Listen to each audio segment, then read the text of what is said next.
Nak, kaya pa? Okay po. Nak, may pamerienda tayo dun, ha? Mahusay, anak.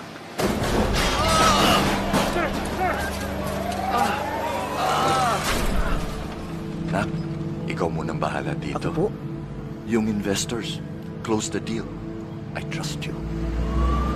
When the moment demands it, the only path forward is to choose courage. Sir. This is too inefficient. I'm sure there's a better way. Not just to face what's in front of you, but to transform. Hi sir, nice to meet you. Anna from Glow Business. It's the decision to grow, to push beyond limits, and to reshape your own potential. It's choosing not just to endure, but to turn challenges into progress. Doubt into determination, and fear into fuel.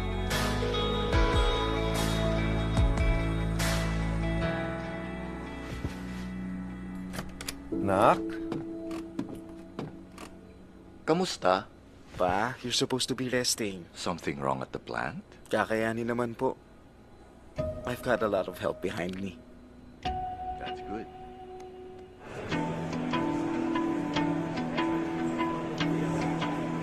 Oh, Iho, Sir, congratulations. thank you so much, sir. Your digital transformation will set us up for years to come. When the moment arrives, choose to rise above. Choose the courage to transform with Globe Business.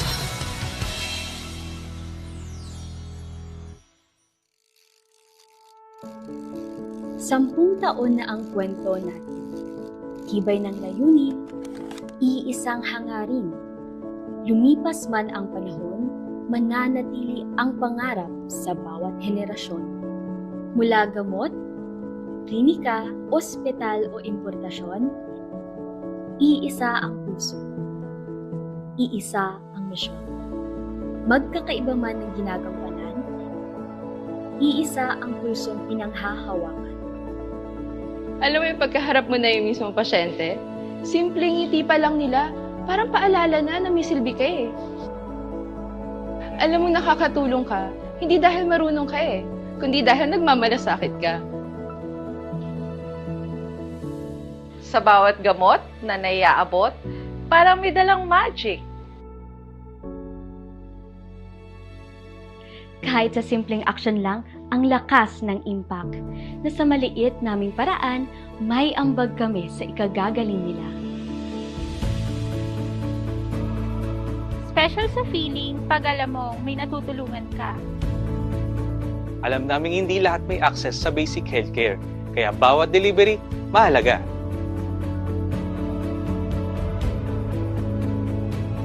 We're proud of the work we do, and we will always be committed to putting patients first. Sa bawat check-up, sa bawat pag-aalaga, sa bawat araw. Iisa ang ating layunin, ang gawing mas abot kaya at mas accessible ang healthcare. Together, we aim to bring quality care within everyone's reach. 10 taon na at magpapatuloy pa. Tuloy ang kwento, tuloy ang pagsama. Iisa ang layo, iisa ang diwa. Iisa ang tibok, iisang pulso.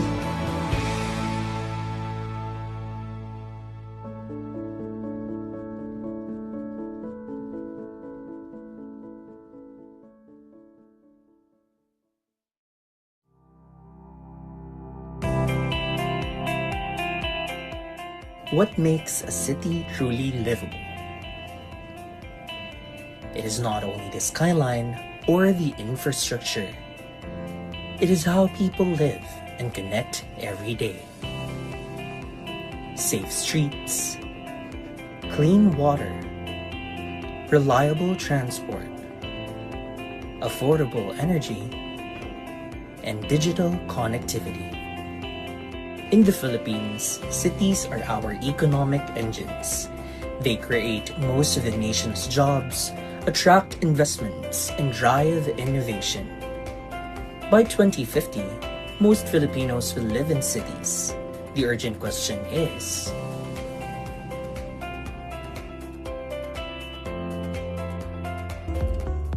that is the mission of Liveable Cities Philippines.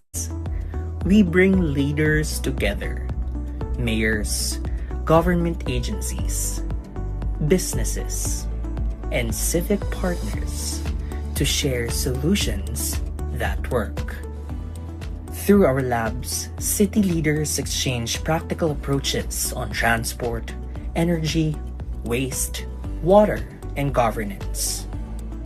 Each session sparks partnerships, inspires actions, and creates models that our cities can adopt and scale. We also strengthen governance with better data. The Bayan eHub is our geospatial platform that equips local leaders with vital information, mapping communities, resources, and infrastructure. Through this, cities can plan smarter, deliver services faster, and respond better to challenges. Competitiveness is at the heart of our work. Cities that are easier to do business in, better connected, and more energy secure become magnets for investment. They create jobs, open markets, and improve quality of life for their citizens. This is why Liveable Cities works with partners to track reforms, cut red tape, and raise the bar for performance. Liveable Cities Philippines is a platform for action, a network, a movement.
Nak, kaya pa? Okay po. Nak, may pamerienda tayo dun, ha? Mahusay, anak.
kaya pa.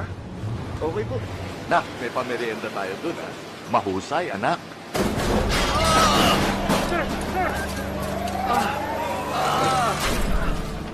Nak, ikaw munang bahala dito. Ako po? Yung investors, close the deal. I trust you.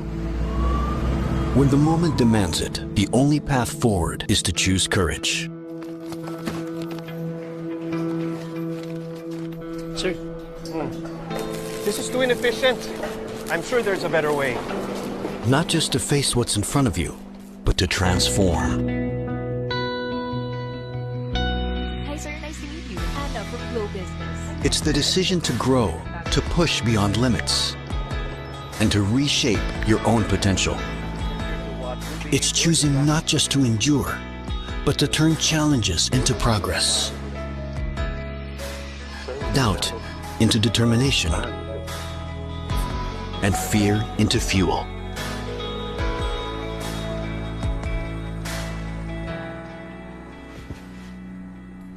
Nak? Kamusta? Pa, you're supposed to be resting. Something wrong at the plant? Kakayanin naman po. I've got a lot of help behind me. That's good.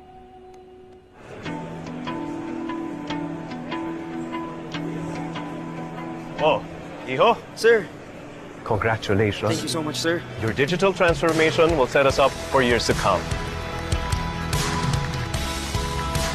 When the moment arrives, choose to rise above. Choose the courage to transform with Globe Business.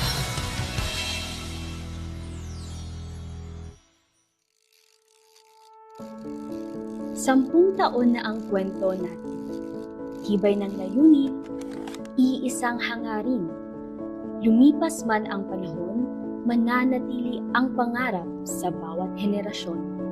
Mula gamot, klinika, ospital o importasyon, iisa ang puso. Iisa ang misyon. Magkakaiba man ang ginagampanan, iisa ang pulsong pinanghahawakan. Alam mo yung pagkaharap mo na yung mismong pasyente, simpleng ngiti pa lang nila, parang paalala na may silbi ka eh. Alam mo nakakatulong ka, hindi dahil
Nak, kaya pa?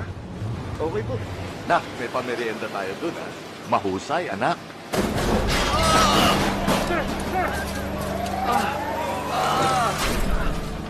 Nak, ikaw munang bahala dito. Ako po?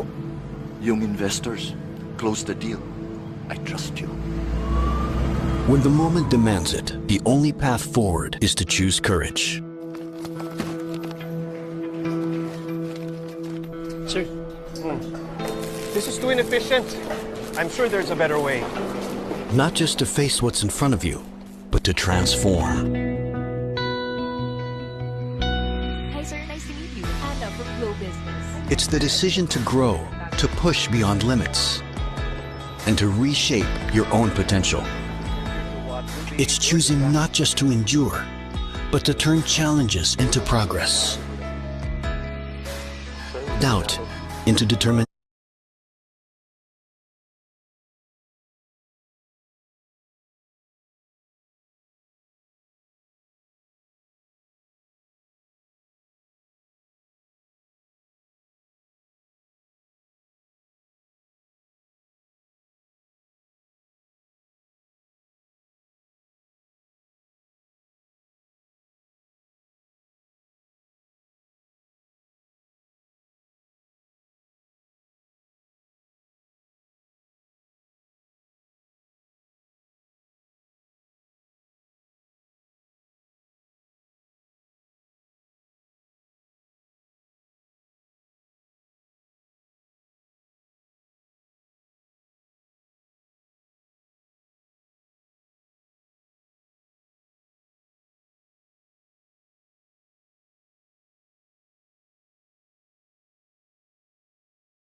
Nak, kaya pa? Okay po. Nak, may pamerienda tayo dun, ha? Mahusay, anak.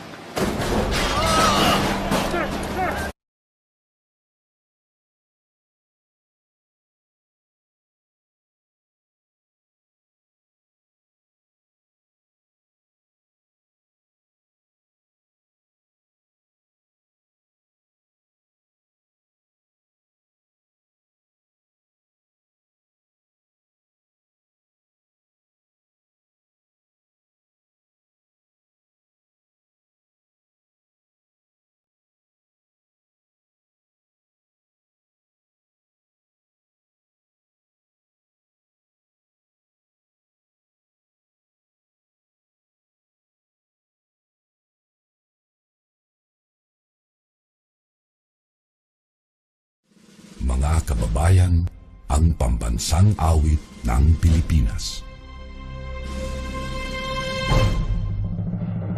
Kayang magiging telas ng silanganan, alam ng puso sa dikit mo'y buhay. Lupang binirang, kuya ka ng magiting, sa manlulupin, di ka pasisigil, sa nagatang tutok sa simoy at sa langit kong pagaw, ay hinatang tulad awit sa pagkayang minamahal. Ang isang lang matawad mo'y tagumpay na nagtitindig, ang bituin at araw niya kailan pamay di magtitindig. Luma ng araw ng walhagit pagsingka, buhay langit sa piling mo. Ang inigaya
focused in our last lab of 2025, it's really all about the difference between planning and delivery. We want to deliver the results and go way beyond the planning. So the question is how? How do we finally bridge that gap in understanding? How do we turn planning into a genuine partnership? And how do we structure deals that work for cities, for businesses, and most importantly, for the people we serve? This year's lab theme, Cities That Work Together, is about exactly that. It recognizes that no single city or sector can solve the complex challenges of rapid urbanization in isolation. In a fragmented archipelago like ours, true inclusive development requires moving beyond isolated planning and into integrated partnerships where cities, national agencies, the private sector, and communities co create solutions.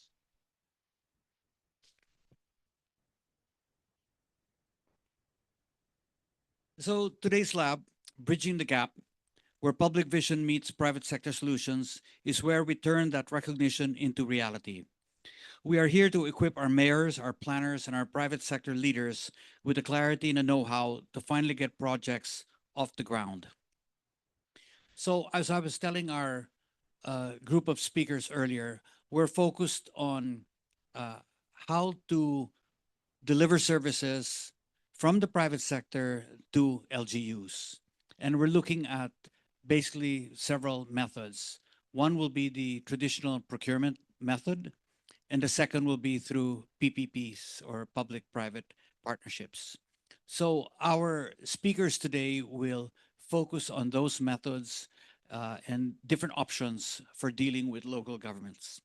So, our speakers today, we have JD Zafe from the PPP Center, the Public Private Partnership Center, who will give us the roadmap for local government projects and how to navigate that.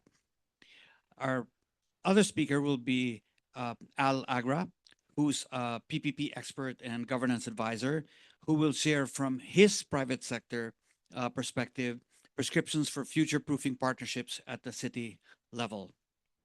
And then we will have attorney Karina Agudo of the DSWD and who also represents the Government Public Procurement Board, GPPB.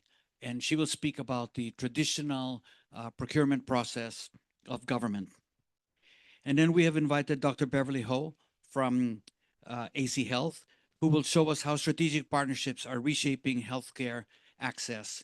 And she will focus on the partnerships that can be brought about and put together between the private sector and LGUs in the public healthcare space. And then Mariel from Globe Business will share how the private sector enables the ecosystem for solutions through connectivity. And finally, we're honored to have Mayor Francis Zamora. He was the mayor of San Juan and the president of the League of Cities.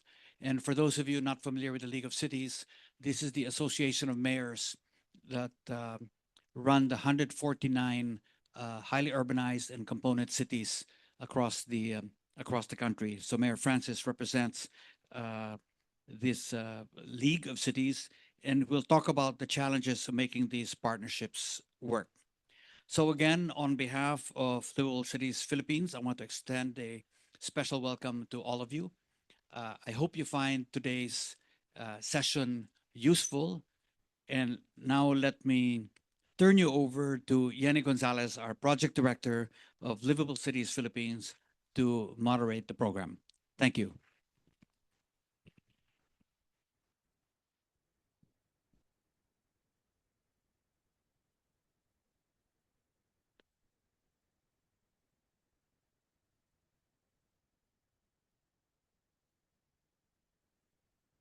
Thank you, Bill. Good afternoon, everyone.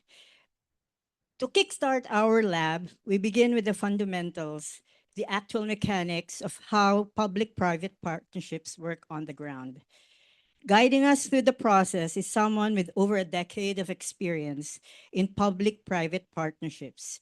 He currently serves as Director 4 of the Public-Private Partnership Center of the Philippines, where he helps local governments and national agencies navigate the critical path from concept to contract. Please join me in welcoming Attorney J.D. Zafe as he shares his presentation on the PPP track for local development projects. Attorney Zafe.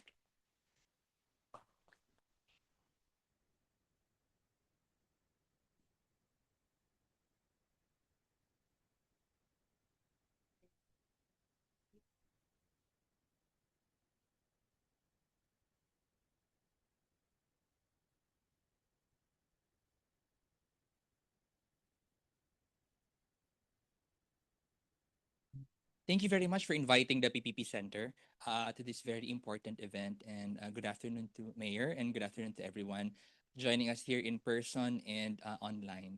So I am JD Zafe from the Public-Private Partnership Center of the Philippines, or PPP Center. PPP Center is an attached agency of DepDev, formerly known as NEDA, in charge with the mandate of facilitating the PPP program of the Philippines. So PPP is but just one kind of partnership between the public sector and the private sector. There are many forms of possible collaborations. You have memorandums of agreements and technical assistance. The PPP that I'll be talking about is the more formal kind of collaboration, a contractual agreement between the public sector and the private sector in terms of developing infrastructure and development project. So PPPs in the Philippines, particularly the one that we are talking about, the PPP code, has some definitions and components.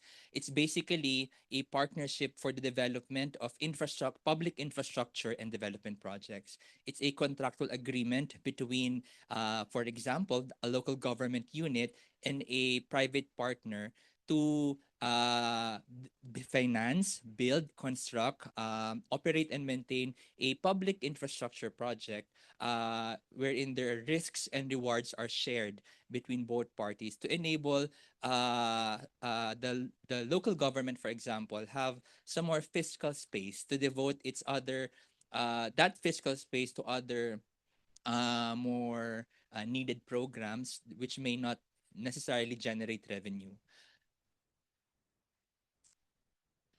So the most of the local governments that we have been assisting with, some, especially those in the urban areas, are already familiar and have already developed and implemented PPP projects.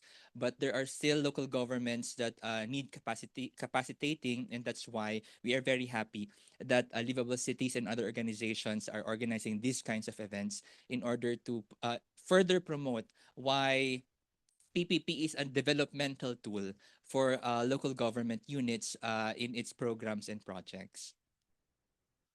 In the next slide, please.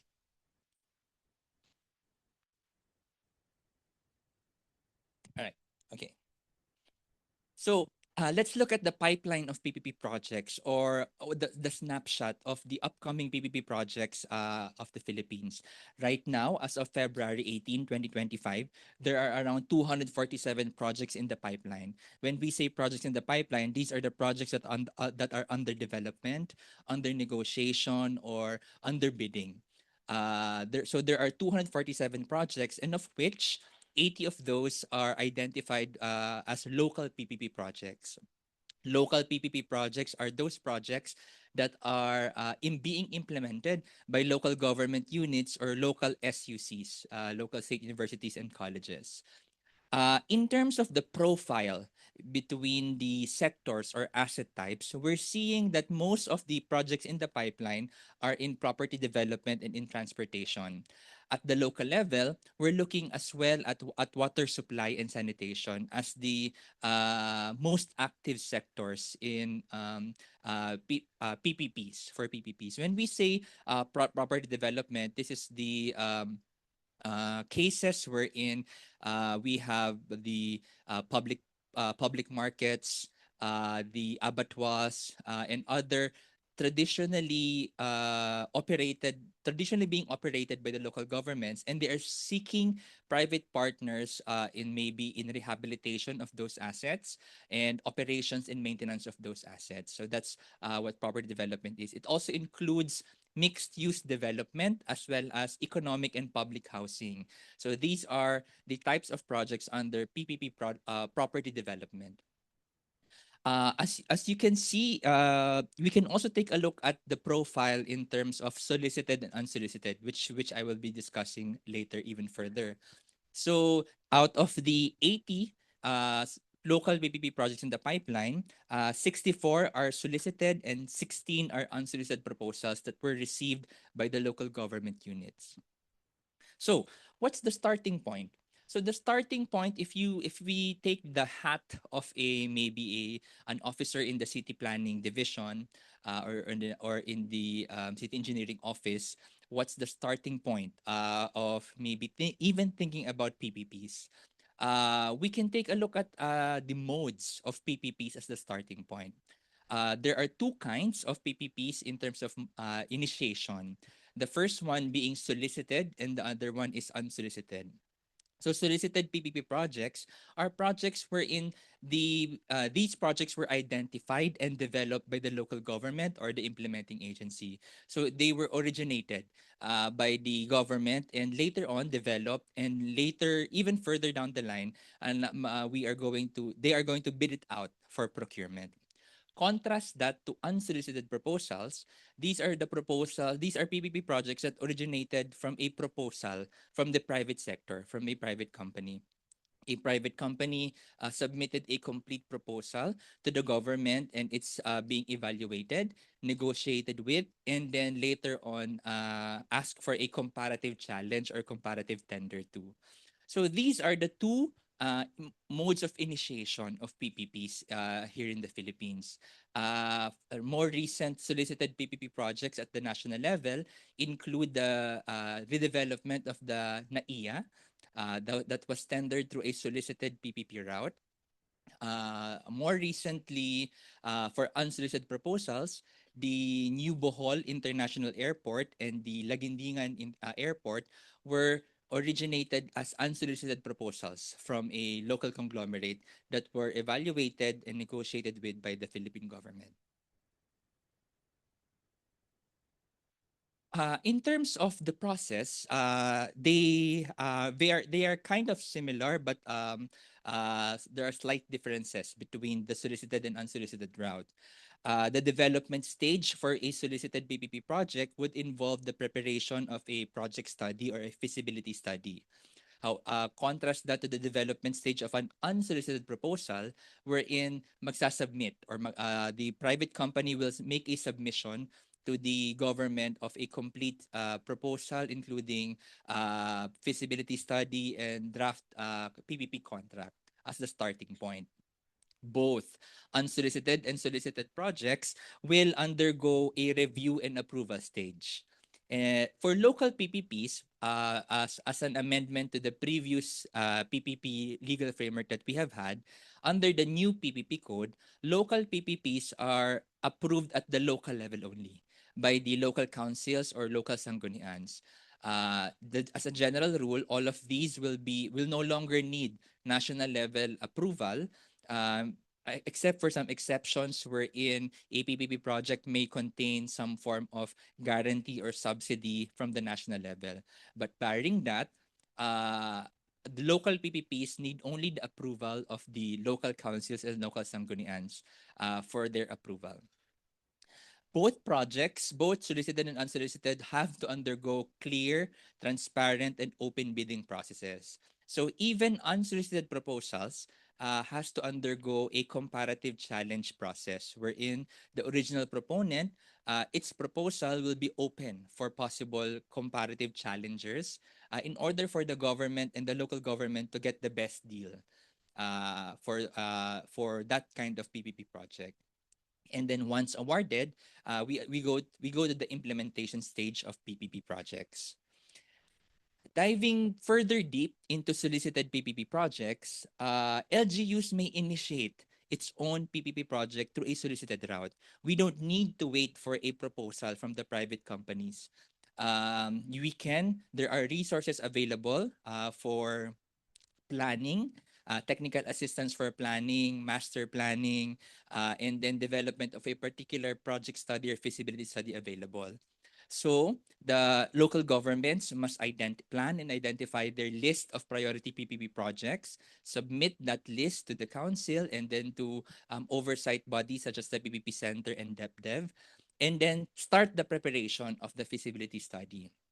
Now, question.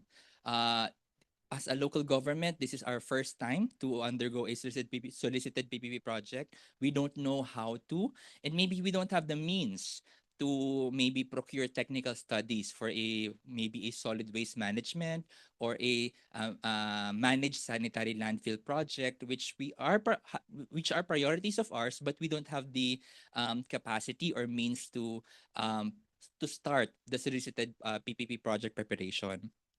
We offer at the PPP Center technical assistance to all local government units.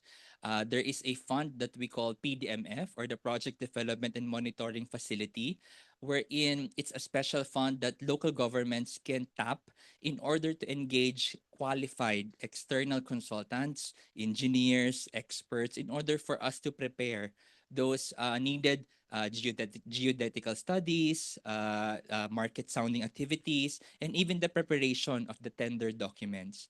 So local governments are encouraged to request assistance through the PDMF in order for our local governments to initiate solicited PPP projects at their level for key and priority local PPP projects. So, hindi po kayo nag-iisa as local governments in terms of if you have priority PPP projects in mind and in the list or in your master plans, and you have maybe you just need the nudge in order to start the process. And the PPP Center and the other national governments are here to support such kinds of initiatives and efforts. Of course, we are open to unsolicited proposals. Unsolicited proposals are welcomed from the private companies, knowing full well that these are proposals that not just merit maybe financial reasons, but also merit developmental and economic reasons in order which the local governments can pursue. Under the reforms under the PPP code, there has been revamp in terms of the unsolicited proposal process. The starting point is the submission of a complete proposal to the PPP Center. So PPP Center is the starting point of all unsold proposals, may it be national or local level. The PPP Center conducts a completeness check, and once complete, we will endorse it to the appropriate LGU or the appropriate national government agency. Since the passage of the PPP code, there have been around 90 unsolicited proposals that were received by the PPP Center, and 33 of which were already assessed to be complete and endorsed to local governments. There's a couple of unsold proposals that were endorsed to the city government of San Juan, the economic and public housing from one real estate company. And there are other unsold proposals that were endorsed to various local governments, not just in Metro Manila, but in Visayas and in Mindanao.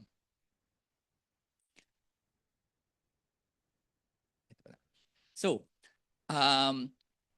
there are available capacity building activities and initiatives that local governments, in recognition of the need for capacitating our LGUs, to even think about and consider PPPs. So the PPP Center has initiated and has been initiating for the past years capacity building exercises and initiatives to our local governments. There are also instances wherein we send nominees from the local governments, their city engineers, their city planners, to study tours abroad in order to visit the PPP projects in Manila or in other places, in other countries, so that they can get a sense of how a good PPP can work. Please, I encourage both the private sector attending online and public sector here in our very lovely venue to check out the capacity building activity calendar for 2026. For March, there are three scheduled PPP captive activities. But if you go to our website, you will see the calendar, the year-long calendar of PPP activities, PPP training activities that either the LGU, NGAs, or private sector can avail of. In 2025, there were around 199 LGUs that have participated in one or more of our PPP trainings in this for last year. One of the more recent local PPP project that was awarded was the one in public transportation and mobility. So this is the Baguio City Integrated Terminal PPP project. This originated as an unsolicited proposal from Megawide.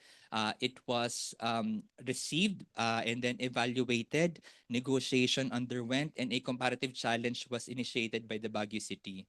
The question would be, is it a needed public infrastructure in Baguio City? And the LGU have deemed it to be a very much needed investment in order to decongest the streets within the slowly being dense, highly dense population in Baguio.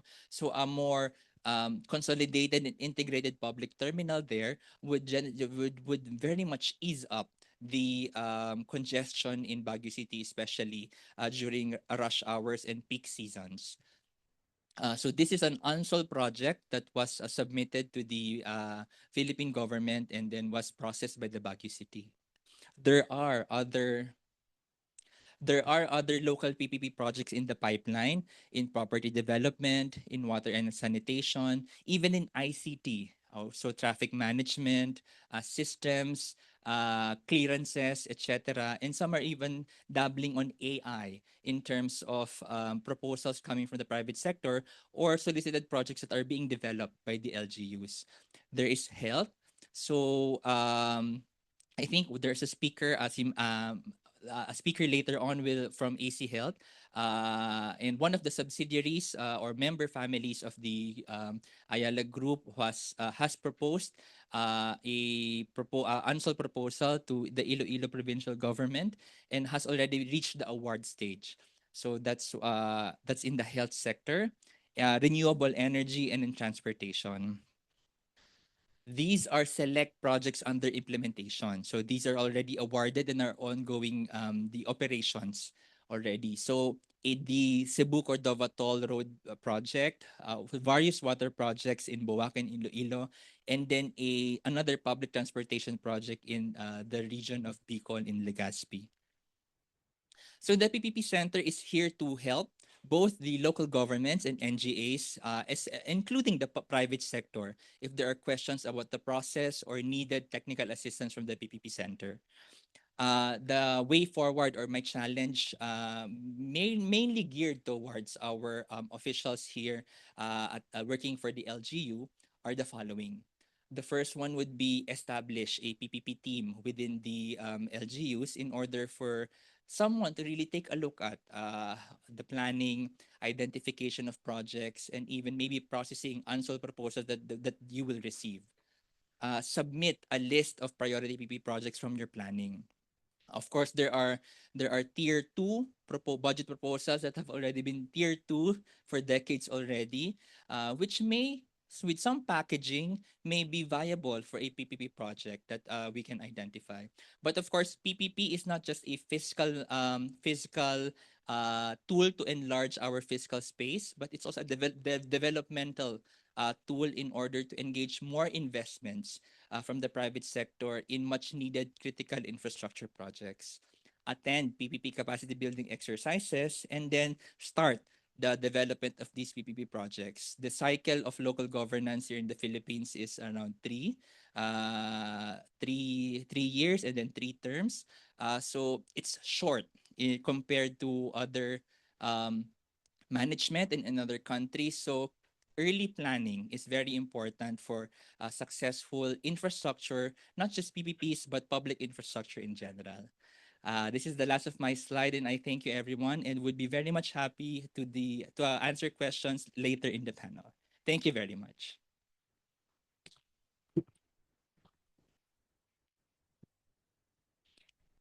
Thank you, Attorney Zafe. We have a number of speakers, so I'll move on to introduce our next speaker. For those who are online via Facebook or Zoom, please feel free to use the Q&A box in Zoom or the comment section of Facebook Live for your questions, and we will reply to them later during the panel discussion. So how do we build partnerships that are not compliant today, but resilient for decades to come? To answer that, we are honored to welcome a true expert on the subject. He is a PPP law professor, certified PPP specialist, and legal advisor to the League of Cities of the Philippines. He has conducted nearly 500 seminars on PPP law, authored the book entitled Amicus Imperium Locorum. Did I say it right? It sounds like a Harry Potter spell. He has conducted nearly 500 seminars on PPP law, authored the book, like I said, and previous government service includes serving as acting Solicitor General and Government Corporate Counsel. Please join me in welcoming Attorney Agra as he shares his presentation on future-proofing PPPs at the city level, building resilient, adaptable, and equitable partnerships. Attorney Agra.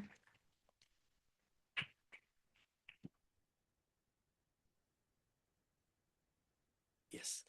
Magandang hapon sa ating lahat. Magandang hapon, Mayor, Sir Bill, Beverly, of course, Director Zafe. Magandang hapon. So we're here to talk about bridging gaps. Gaps between the problem and the solution, gap between government and the private sector, gap between okay quality of life and better quality of life, which is the purpose of PPP.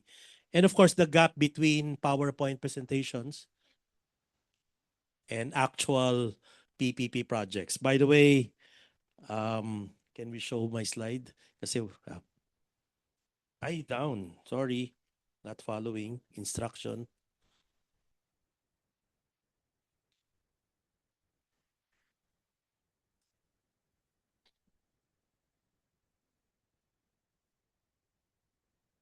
Kumain na po kayo? Yes. That's not me.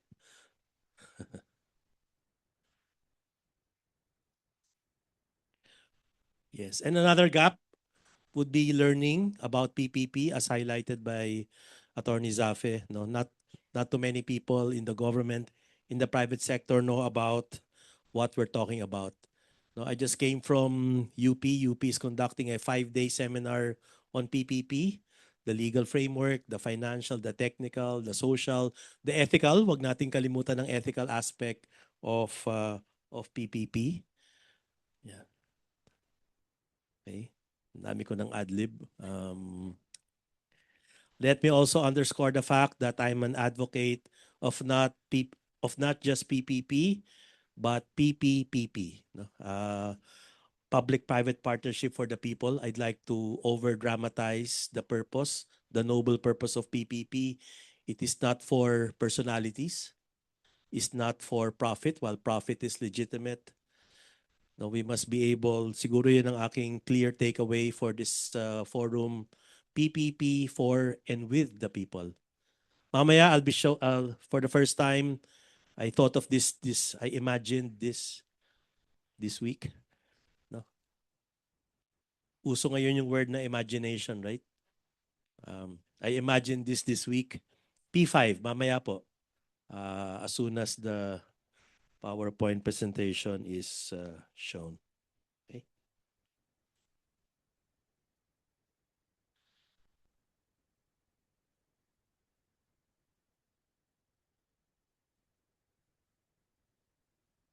Siguro let me continue. No? PPP is just one of, now that's me.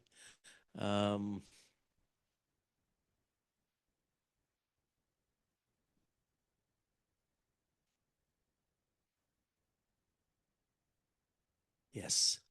I'll be identifying 9 gaps. No? So let me begin by saying that PPP is just one of several options.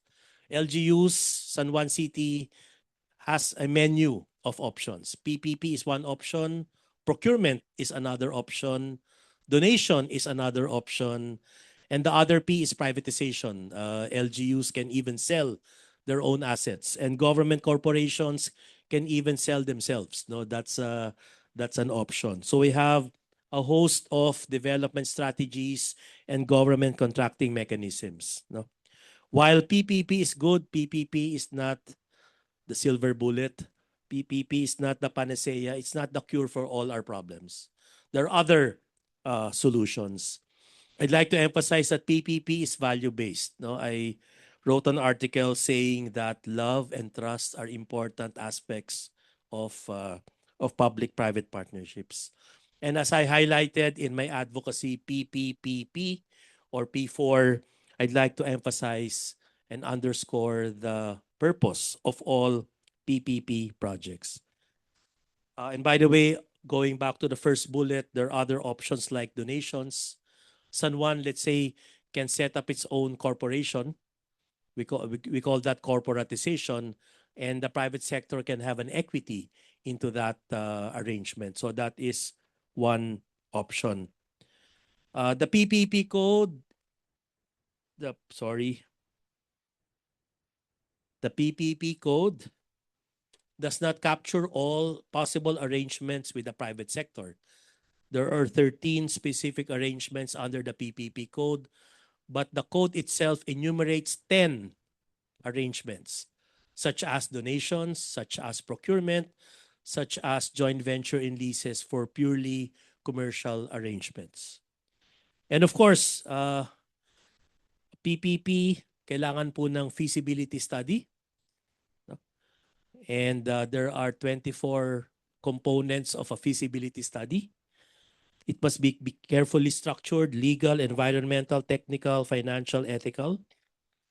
San Juan, for example, cannot be forced to enter into a particular PPP project.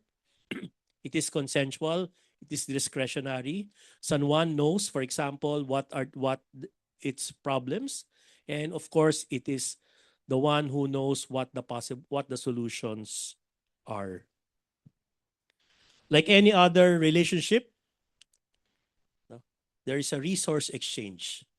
It's not just give.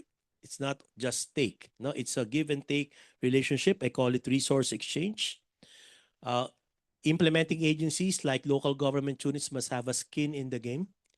It's never dole out. What could be that skin? That could be cash. That could be use of land. That could be intellectual property. In a PPP arrangement, government is the policymaker. That cannot be delegated to the private sector, so government steers, while the private sector roles as operator. All government projects, PPP, procurement, privatization, are not risk-free. Alam niyo po ba, for PPPs, there are 50 possible risks. And in the Philippines, our beloved country, do you know what's the number one risk? Well, there's no empirical data to support this. Successor risk. Have you heard of that risk? Nagbago ng presidente, nagbago ng mayor, nagbago ng governor, nagbago ng administrator. Rescind all those contracts. Okay, so does that happen in this beloved country, in our country? A lot daw, sabi ni ma'am. Okay? And of course, PPP does not just talk about relationship between public and private. I'm a firm believer that part of PPP would be public-public partnership. Case in point, the third bridge in Cebu. The third bridge in Cebu is there's a public-private partnership, and there's a public-public partnership between Cebu City and the municipality of Cordova. For water supply, for health, for traffic management, for waste management, I believe more LGUs rather than just one LGU.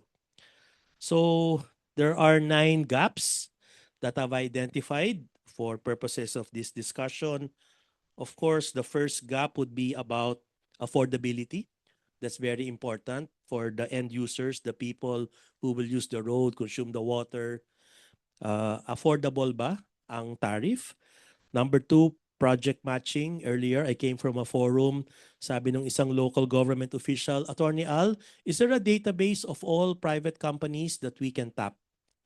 I'm not aware of such database.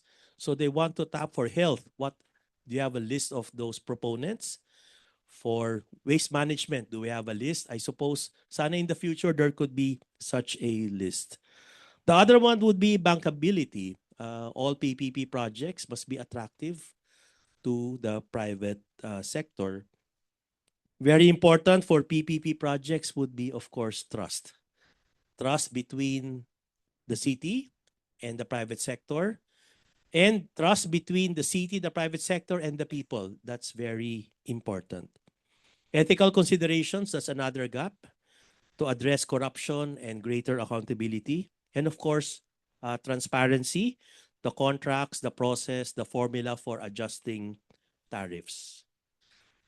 We are all now part of a learning ecology, so we're addressing that gap. Public good, no? Again, PPPP.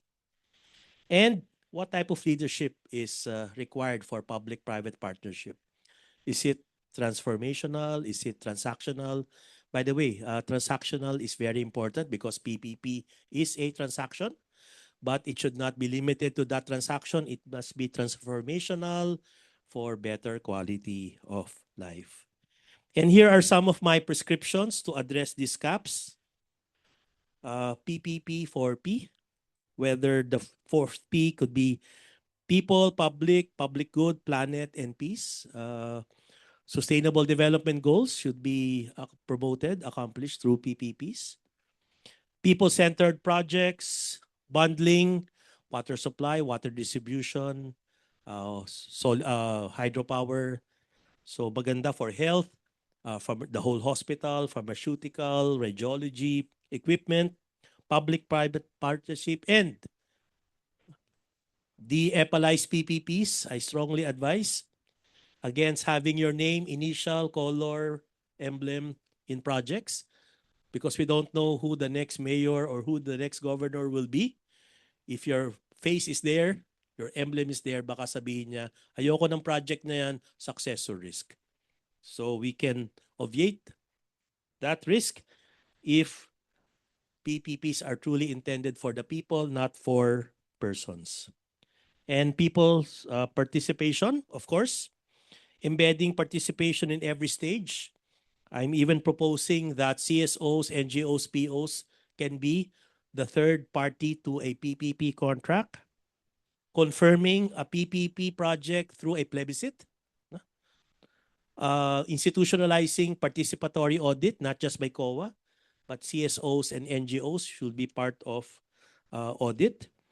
Material adverse government action, protection for the private sector, ensuring that government has a skin or contributes in a project.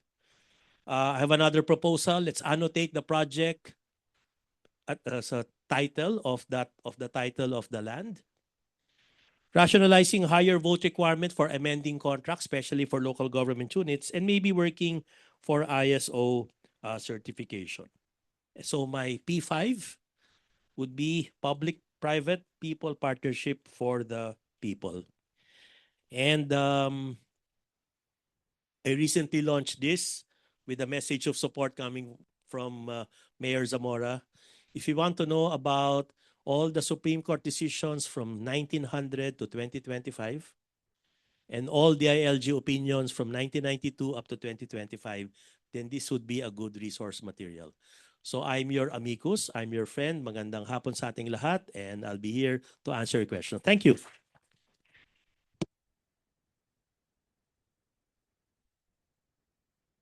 Thank you, Attorney Agra. Now we more or less understand the PPP track. The next question is, how does the private sector actually engage with government? How do businesses navigate the rules, and how can LGUs make themselves more accessible to potential partners? To answer these questions, we turn to someone who understands both sides of the table. Attorney Karina Agudo is Director 4 at the Department of Social Welfare and Development, where she oversees the 5 divisions, including procurement and management. She's a regular member of the Bids and Awards Committee, a recognized trainer of the GPPB.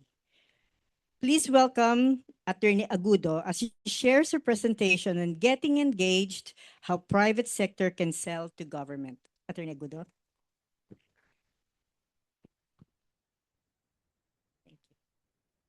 Ayan. Good afternoon everyone. Magandang hapon po sa ating lahat. Naimbag nga bigat kad malem pala bigat ay umaga, di ba? Naimbag nga malem kada kayo amin. I'm Karen Agudo po from the a recognized trainer of the Government Procurement Policy Board, rolling out the new Government Procurement Act or the NGPA. And I'm also the procurement in charge of the Department of Social Welfare and Development. This afternoon, I'm tasked to present the overview of RA 12009 or the new Government Procurement Act or NGPA. In the next 15 minutes, more or less, we will walk through the areas where we can collaborate and participate in nation building through the conduct of efficient and effective procurement process. The provisions of the new law allows us to procure, and procure. In fact, the new law now has more or less 25 procurement modalities we can choose from in processing our procurement request. It tells us to utilize procurement process properly. It tells us that procurement is the backbone of governance. Nung unang panahon po, we look at procurement as an administrative process. We process the same document day in, day out. We are stuck in the same processes and procedures that we have used for the longest time. But as time and government functions evolve, the shift is to look at procurement as a strategic function. It plays an important role in nation building. Bawat bagay, gaano man yan kaliit, gaano man kalaki, gaano man kamahal o gaano man kamura, ay may ambag sa mandato ng bawat opisina ng gobyerno and on a larger scale on the delivery of service to our clients. To support this theory, based on the data of PhilJeps, it shows that in 2024 alone, in terms of amount of the posted procurement opportunities, it's roughly the total value is 4.564 trillion pesos. Out of this amount, 752 billion was actually procured. And these procurements were translated to government functions and services. Out of the 752 billion, 538 billion pesos are accounted for infrastructure projects, 210 billion pesos are accounted for goods, and 2 billion pesos are accounted for consulting services. The new law or the NGPA is tagged as the biggest anti-corruption measure of the government. The amendment to the 20-year-old law, our old law is the RA 9184 or the Government Procurement Reform Act, started in 2019 to 2021 through the assessment of public procurement in the Philippines conducted by the GPPB, the World Bank, and the Asian Development Bank. It is a comprehensive process wherein consultations and stakeholders' engagement on the updating of procurement rules were undertaken in 2022 to 2023. The legislative process took at least a year from 2023 to 2024, wherein the Congress meticulously deliberated each and every provisions or proposed amendments.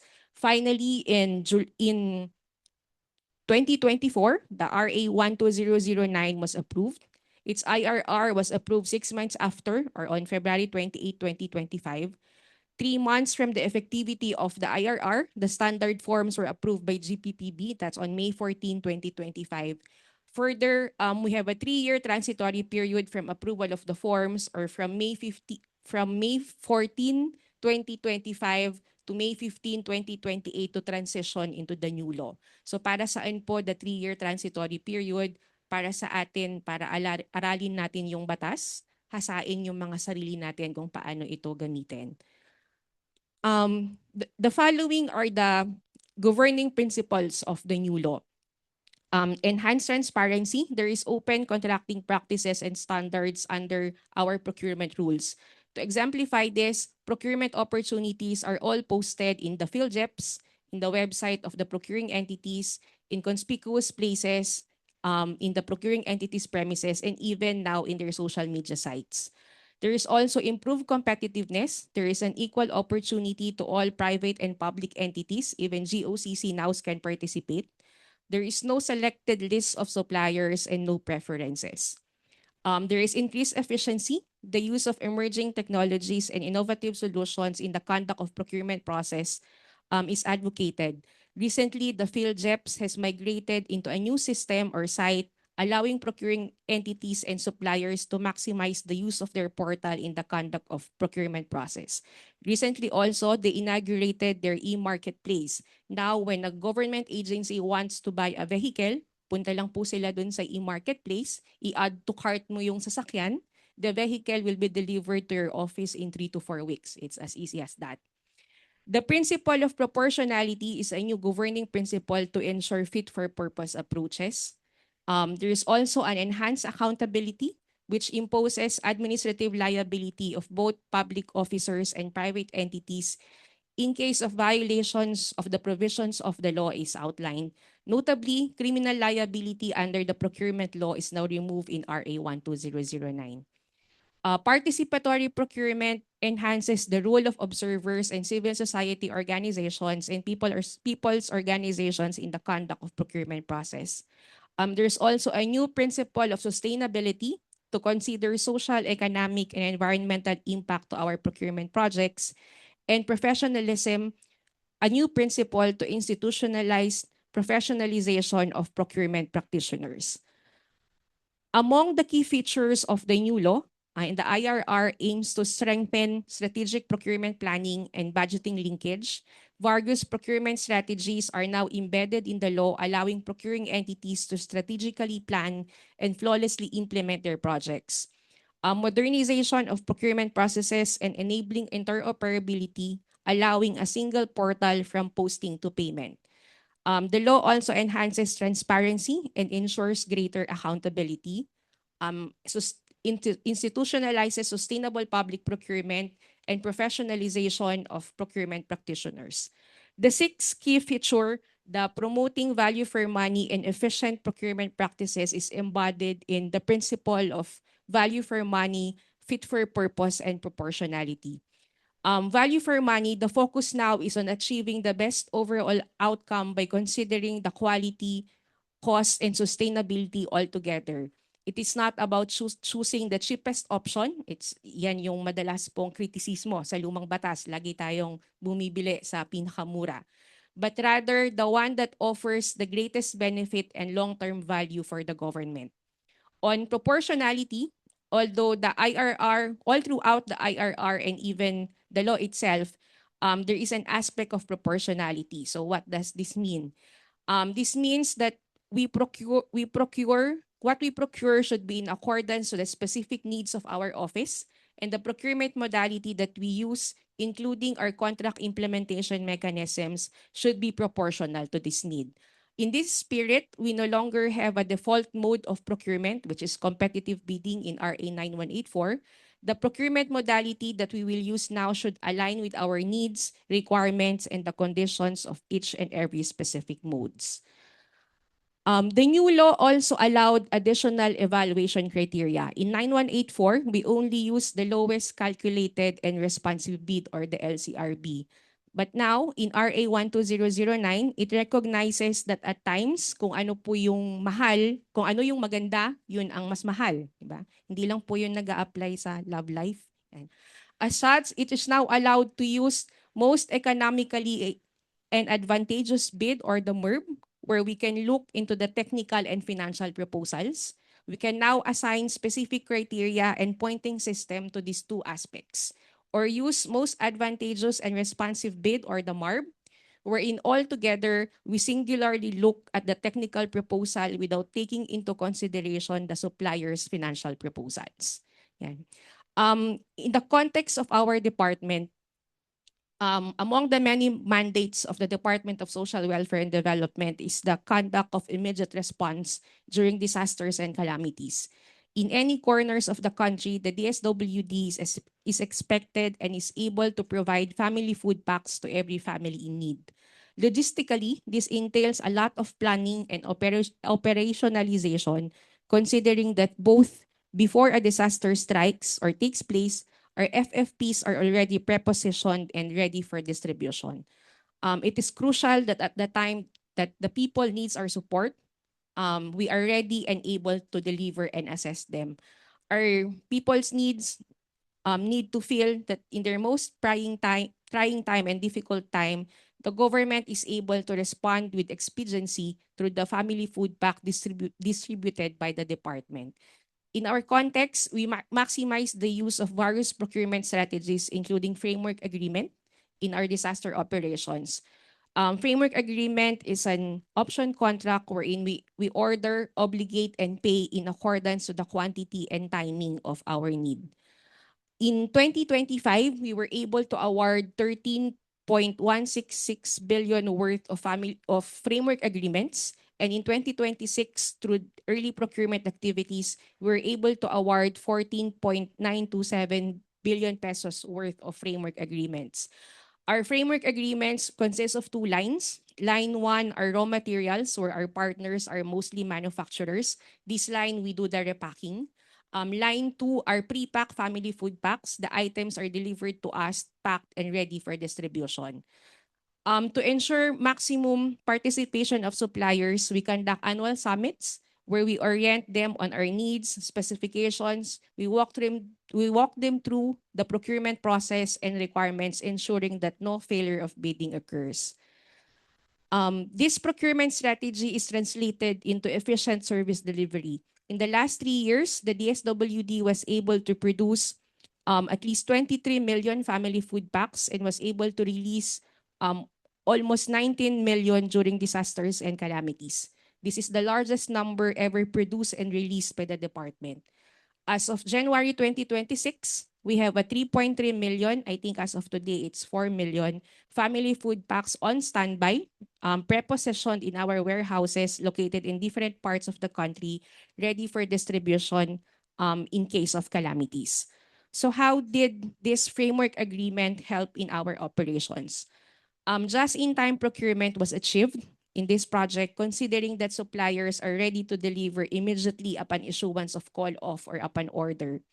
The administrative cost of delivery, warehousing, and stockpiling was also decreased, as these are now shouldered by the suppliers. Economy is also achieved since the bid prices during the bid opening is retained regardless of the date and timing of actual orders. The actual obligation upon order enables the department to maximize its financial resources. Efficient conduct of procurement was also instituted since we only procure once a year instead of conducting various negotiated procurement emergency cases. Yan. I think this is the end of my presentation for today. But before I turn over the stage, allow me to quote a Supreme Court decision, the famous Hakumil versus Abaya, wherein the ponente reiterated that, and I quote, government projects are tangible manifestations of hard-earned public funds. These undertakings are built brick by brick to the combined efforts of the nation's taxpayers. Our laws have ventured into great lengths to establish the rigorous safeguards and procedures in planning, procurement, and implementation of these projects through the robust policies on fiscal governance and accountability. And if I may add, procurement, us as procurement practitioners, procuring entities, suppliers, contractors, and consultants are partners in the implementation of the law and in ensuring that its provisions and spirit are safeguarded with utmost integrity. Maraming salamat po.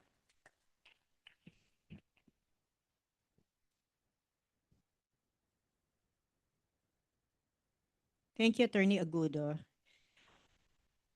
Now we shift from frameworks to impact, specifically how public-private collaboration is transforming one of our most critical sectors, healthcare. Leading that conversation is someone with a remarkable career, bringing both sectors. Dr. Beverly currently serves as Chief Health Officer at AC Health, the healthcare arm of the Ayala Corporation, where she helps drive an integrated ecosystem of hospitals, clinics, and pharmacies serving millions of Filipinos. But her perspective is uniquely informed by years of leadership as the other side of the table. She previously served as Assistant Secretary at the Department of Health, as Director of the Health Promotion Bureau, and as Director of the Disease Prevention and Control Bureau of the Department of Health, playing a key leadership role during the COVID-19 pandemic. She has also worked with the Asian Development Bank and Philippine Health Insurance. Please join me in welcoming Dr. Bev Ho as she shares her presentation on public-private collaboration in healthcare. Dr. Bev.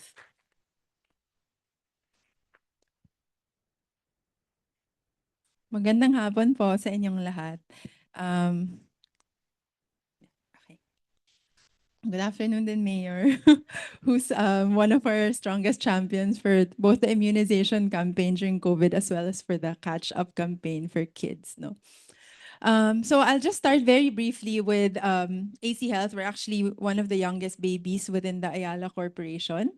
We're 10 years old now, and within our ecosystem includes clinics, hospitals, as well as our drugstores, including Generica. My colleague Gino is here, as well as St. Joseph Drug and a drug importation group, no, called IE Medica and Med Ethics. So together, when we go to LGUs, these are the capabilities that we're able to offer in terms of what we can support them. So, of course, we go back to where the problem is. And going back to what Attorney Agra has mentioned, we need to always go back to the purpose of why we're even doing PPPs, or for us offering PPPs. No? So we know that health sector is growing in the Philippines. For the last 13 years, health spending has grown so much. In the last 3 years also, PhilHealth, our national insurer, has also significantly expanded benefits. No? So from dialysis, coronary interventions, etc., even emergency room benefits. But I think what we're missing is the state of our capital infrastructure impedes the translation. May benefit, pero hindi siya makuha ng tao because facilities are lacking, human resources are lacking, etc., etc. So this is just a snapshot of what we experience in the health sector, which is in terms of primary care facilities, that's your typical outpatient clinics. We have sort of like a 3,000 facility gap, and for hospitals, 500,000 bed gap. No? And that's just even assuming we reach a level of Vietnam or Singapore of 2.7 beds per 1,000 population. Hindi pa yan high-income country, which is even double of that. No? So the last point here around health statistics also is that aside from facilities, medicines actually account for the largest part of what people would constitute as catastrophic spending. Spending that will make them poor. No? So they could be middle class, but then they can become poor because of this. And you can see here from the statistics of our FIES is outpatient drugs account for 30% of that. And more interestingly also, and I think this is already accepted fact in the Philippine health sector, 60% of admitted Filipino patients would buy drugs outside because the hospital wouldn't have it inside it. So with all of these, we know that LGUs are the frontliners in terms of service provision. But when we look at how much LGUs are able to spend on health, the dotted line shows you what the national average is. And definitely you'll see that only a few LGUs go beyond the national average. And so for majority of LGUs, they really aren't able to spend as much on their health. So maybe this is context enough to say that it is there's moral imperative for private sector to actually be able to maximize and share whatever capabilities we have to deliver services, but very clearly, again, emphasizing what has been emphasized earlier, ensuring good governance mechanisms, fair, transparent mechanisms for LGUs to engage us, and also still ensuring patient welfare. It couldn't be a PPP and then we charge the patient their whole limb, right?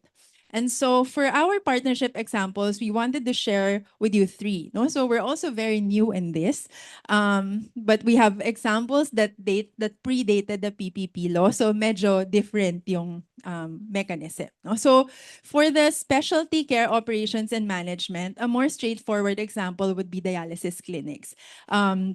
Recently, we had a lease agreement with Valenzuela City to run their dialysis centers for their Valenzuela City Emergency Hospital. This predated the PPP law. No? So this was executed as really a lease arrangement. Kasi before that, pwede pa yung lease arrangement pre the 2024 PPP law. And then for Iloilo province, naabutan na kami ng PPP law. So this was really a 2-year process. May unsolved proposal, etc., etc. And the mandate here was to build 13 centers across the whole Iloilo province because they don't want their constituents to all travel to Iloilo City. So the areas where we're building are really GDA sites, geographically isolated areas where the province has district hospitals. So, P, no? P, patient, but also puso, di ba? So, the other options that we have undertaken is the PPP inside Philippine General Hospital. So, this was done circa 2010 pa. So, talagang maagang-maaga. And the idea here was, it wasn't just about patient care. No? UP needed a space for their faculty to have place to practice. So iba din yung objective, di ba, for a university hospital. And so when you look at what the fees are here, in previous slides, we would depend largely on PhilHealth revenues. But this one, may private practice yung mga doctors ng UP inside the MAP or the Medical Arts Building nila. So our job was to renovate the infrastructure, provide clinic space for the doctors, and then also allow the doctors to practice. No? So may fees sila, which we don't control. And then we just manage the laboratory and pharmacy here.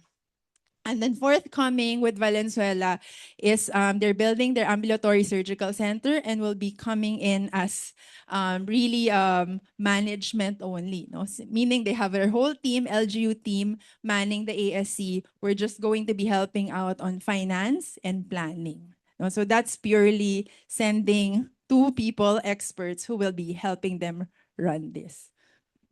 So the second example that we wanted to show you would be pharmacy solutions. Dahil nga pinag-usapan natin na medicines constitutes a huge part of OOP. No? So this won't be your typical PPP that has large infrastructure requirements. But luckily, because there's relatively generous programs of the government recently, both PhilHealth, DSWD, etc. So our drugstore chain is actually able to support LGUs on this. No? So this is more an informal partnership arrangement, really a lot more coordination because our rural health units or city health centers aren't able to procure on time completely. So instead of their patients not getting the drugs they need, they just get referred to a nearby pharmacy that's ours. No? So I think narinig ko si Attorney Karina Agudo na she was saying na this is more like an utang to the drugstore, and then the drugstore actually is the one who bills PhilHealth, bills DSWD for all the needs. No? So it's semi-quasi PPP. So in the same way, certain LGUs like Taguig also go into medicine voucher programs, which they pay for drugs outside of what PhilHealth is already paying for. Interestingly, I was having a long discussion with Attorney Al kanina. We have a lot of LGUs asking us about pharmacy management. No? Parang procurement of individual meds. No? Kasi minimum in a health center, you'll probably need 50 molecules, but different preparations. No? So you'll probably need to procure hundreds of molecules at a time. So ano yung pwede namin gawin? And this is something that we're studying because is it something that as simple as you can lease a space in the clinic and run the pharmacy on their behalf? Or we're going to go through a very, very long process of PPP. No? And then our last example is very much an operational one, and this is on school clinic operation and management. And for this one, our partners are DepEd, PhilHealth, and really the LGU who will be interested to do this with us. No? So DepEd has this program called Class Plus, and the idea here is in the short term, they want to improve the functionality of the school clinic. Ano yun, no? And definitely we know that DepEd's resources are always gonna go to the curriculum part. Hindi pa nga nila yun maayos, di ba? Paano pa kaya yung school clinic? But in the medium term, their discussion with PhilHealth is really around how can they use PhilHealth money to have long-term support for the school health program. And for this, maybe the YAKA program or the primary care program or package of PhilHealth should eventually be tweaked so that it's customized for younger population. Kasi ngayon, if you look at the program, the meds that are all included are for hypertension and diabetes. That's really not for kids, no? So for this program, the idea is we sign up as one of the private partners, and this should be open to other private partners. And it's kind of like your adopt a school program. So when we did the calculations, it should be sufficient for us to take care of minimum of 20,000 kids, no? But then if the school has more than 1,000 population, the revenues we will get from PhilHealth should allow us to put a permanent nurse on duty. I think this is critical because for non-wealthy LGUs, which is majority, DepEd isn't able to put a nurse in every school. And sometimes it's just one nurse taking care of 20 schools, no? So we should be able to use the revenues to fund a permanent school health personnel, but also be able to support all of these other services, delivering medicines to the teachers, etc. Really bringing the services from the community back into the school. As a counterpart, as the private partner, AC Health will help fit out and equip the school clinic such that after 3 years of this partnership, if the school opts to have a new partner or they would run the school clinic on their own, maayos na sila, di ba? Meron na silang timbangan, kama, etc. in the school clinic. We're also gonna bring in medicines for OTCs because as mentioned, whatever they'll get from PhilHealth will just be medicines for adults. And the school kids would need symptomatic relief meds, right? Your typical paracetamol, pangsakit sa tiyan, etc. And then hopefully the nurse who will be stationed there should be able to help out on other things because she won't be expected naman all day long to consult with the students, di ba? So she'll be able to help out on other health promotion items inside the school, as well as even assist the LGUs on certain health programs. So all in all, our proposal for the Class Plus program is that it provides a model for a health promoting school, innovative use of PhilHealth's Yakap Gamot program, ensure availability of school health personnel, enable a functional school clinic, and lastly, unload the health centers. And focus and have them focus on the babies who really need to be taken care of in the health center or the adult population who have chronic disease. So we finally have a pilot execution, which is Laguna Province, just early this week. So with Governor Aragones there, and we also used the time to renovate already the school clinic, plus also have eye screening. No? So PhilHealth also has the eye screening package, but all of that will only be activated if you enroll the students to the YAKAP program. So I'll stop there. Those are just some of the examples that we have now. Some are really CapEx light, but as you can see, the objective is mix of sustainability, financial sustainability. This is not a dole out, but at the same time, I guess moderation of profit intention, no? Because it's really serving the need for a particular population segment. So I'll stop there. Thank you very much for your kind attention. Thanks, Doc Bev. May we remind everyone that if you have any questions, those who are joining us on site, online, please feel free to use the Q&A box in Zoom or the comment section of Facebook Live so that we may answer them during the panel discussion later. For the next speaker, we will explore how private sector can position themselves not just as vendors, but as solution providers, understanding the pain points of local governments, co-creating projects that address real community needs, and in structuring partnerships that deliver lasting impact. To lead this conversation, we welcome Ms. Mariel Ke, Senior Manager of Segment Marketing of Globe Business, and she will discuss the presentation on enabling cities that work together, the private sector's role in the ecosystem of solutions. Mariel?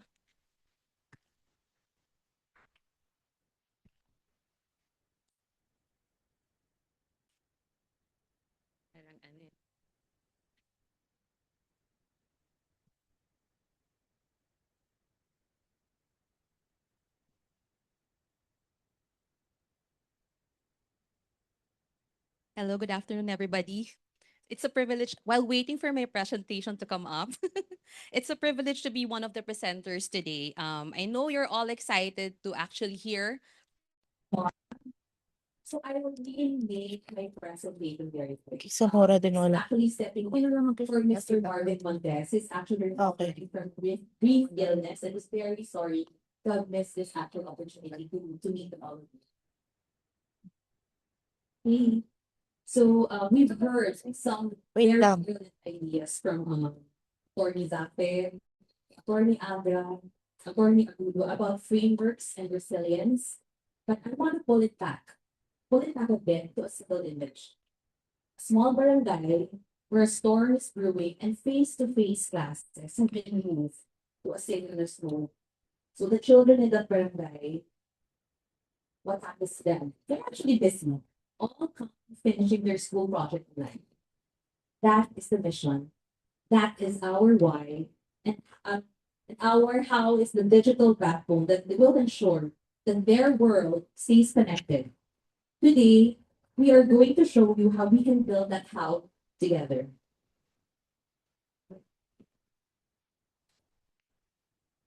Okay, so your why is the reason why we're all here in this room this afternoon, because we want to hear and understand how we're going to be able to do that. It's the trust of the Filipino citizens, your city constituents, and the promise of good governance. To be perfectly clear, Globe as a private entity is deeply committed to empowering the public sector to the different forms of engagement discussed earlier, RD.009, PPP. We provide the unified digital backbone, connecting all the dots so that the cities don't have to do that. So how does this look like in practice? It's when a storm hits and critical alerts and governance system stays online because the digital infrastructure is resilient by design. It means that permitting processes that once took days of manual paperwork are automated, taking only moments and simultaneously boosting city revenue through secure, integrated digital payments. We want to create a city that flows, freeing our leaders from operational headaches so that they can focus on what they do the best, lead the city. Because let's be honest, no mayor ever ran for office because they were passionate about manual data entry or stamping all those documents, right? Okay, so in a crisis, leadership is measured in moments. We've all seen the news. Relief goods are ready, but they can't be deployed because the communication lines are still down. It's the ultimate frustration. We saw DSWD's readiness, the 3.3 million food packs, but those packs will move if the lines of communication stay open. Our purpose in Globe is to make sure that that will be a story of the past. We build our networks with a simple obsession. It has to work where it matters most. We're talking about zero-drop communications, a resilient fiber, and a 5G core that ensures your citizen portals stay up even when the weather is down or when there is a disaster. But this resilience isn't just for emergencies. It is the foundation of everyday equity. Connectivity is not just a utility, it's a fundamental requirement for any city resilience. So now, let's talk about the budget. Every peso of the government is precious. But how many pesos are lost in administrative friction, like the paper shuffling, and this is how we always run it. It's a silent tax on progress. So aligned with RA 12009's value for money principle mentioned earlier, we want to automate that friction. Not to replace people, but to unleash them. This is where intelligent automation and AI can transform operations. Globe can help automate the routine, time-consuming processes, the permits, the payments, and the paperwork, and in doing so, liberate the most valuable asset of the city, their people, their employees. So imagine the most dedicated public servant, freed from stamping all those documents, can now engage directly with the community. What we want is that every peso saved through manual work is a peso that the city can reinvest in a teacher, a health worker, or a new public park. Okay. So trust. Trust is the invisible currency of public service. And in a digital world, nothing breaks trust faster than a data breach. So the citizens give their information to the LGUs, to the government, to the NGAs with a simple prayer. Please keep our data safe, our personal information very safe. So we see it as our sacred duty to help answer that. Globe serves as the steward of the technology, but the city retains ultimate stewardship over the data. RA 12009 and PPP code both demand higher accountability, and we will honor that by building a shield of digital trust. We build the digital shield so that when people know their information is secure, they don't just comply with the automation requirements of the government, they will also participate. So to sum this up, the grand visions that we have discussed this afternoon, it's just too big for any one group to build alone. The old model of government procuring a project and then vendor delivering used to be slow and transactional. So thank you that there is the new RA 12009 and the PPP code, because we are here to be the dedicated partner of execution of the different government agencies and cities. So whether it's the legal framework discussed by Atty. Agra, or a large-scale digital shift that are capital intensive, PPP helps distribute that risk. This is precisely why we, as the champion the power of public and private partnerships. Because in this model, we've been able to create powerful synergies.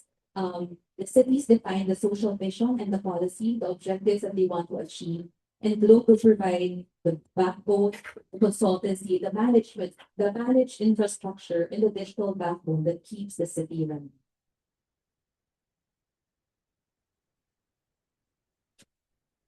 Yes, promise, I'm fast. So as I end my presentation, let me just say that this is not the end of the story. Actually, it's just the first chapter. The rest of it, well, it's unwritten. It's a story I hope we can write together. So to do that, everyone has a phone. Please take it out. Open your camera and take a picture of me. Just kidding. Please scan the QR code if you're interested to know more of how Globe Business will be able to assist the different cities and their automation and technology requirements. So, on behalf of Globe, a heartfelt thank you to our friends at Liveable Cities for conceptualizing and executing these types of events.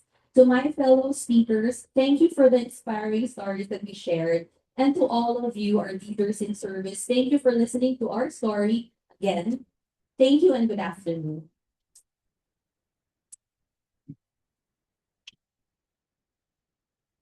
Thank you, Mariel. We've heard from our national agencies, our local experts, and our private sector leaders. But at the heart of every successful PPP is the local government unit. The mayor must champion the vision, navigate the politics, and deliver results that matter to communities. To ground us in that reality, we turn to one of the most acclaimed mayors in the Philippines today. He's a distinguished athlete. I would like to say the tallest mayor in the Philippines, businessman, and public servant, and the mayor of San Juan City. Under his leadership, San Juan has achieved back-to-back Seal of Good Local Governance Awards in 2023 and 2024. The city was recognized as #1 in functional literacy among all already urbanized cities. And during the pandemic, San Juan led the nation in vaccination rates, earning the prestigious Galing Pook Award for Best Pandemic Response, as also mentioned by Doc Bev. It also holds the distinction of having the lowest crime volume in the National Capital Region and received an unmodified opinion from the Commission on Audit, the highest work of financial transparency. Please join me in giving a very warm welcome to Mayor Francis Zamora as he shares his presentation on the on-ground challenges of making partnerships work. Mayor Zamora.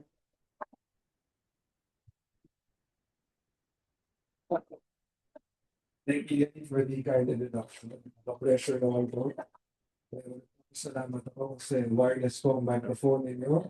Minsan po akong nanumpa sa Balakanya. Republika ng Pilipinas. Ang malaking problema ko po, ang mikropono na namatali sa hindi ko makakatausap po ang problem na Amerika. So, good afternoon to Mr. Lindus, of course, the Chairman of Liveable Cities, President Mariel,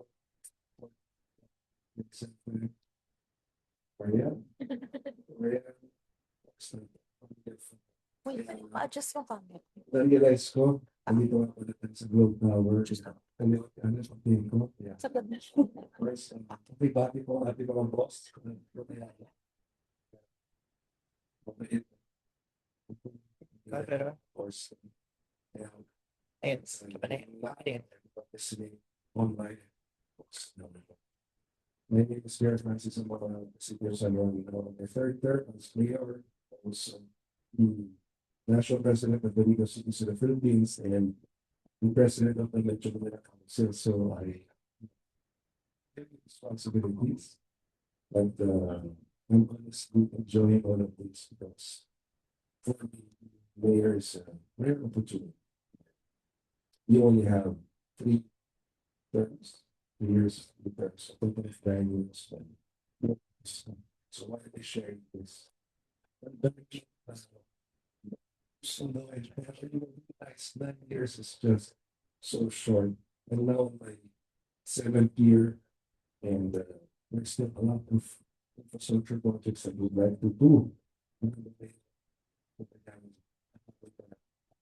Support before June 30, 2020. So, yes, we just press the remote button. So I'll just share with you. Ito, explain na my PPP. Dynamics was San Juan, we're very small. We are only 5 kilometers as small as city in Metro Manila. And tapos natin ito so, iba yung gusto natin magawa, iba yung visibility on how you actually implement these projects. And of course, yung main aspect po, hindi daw 3 years in term. Siya yung exit. Kasi lalo-lalo na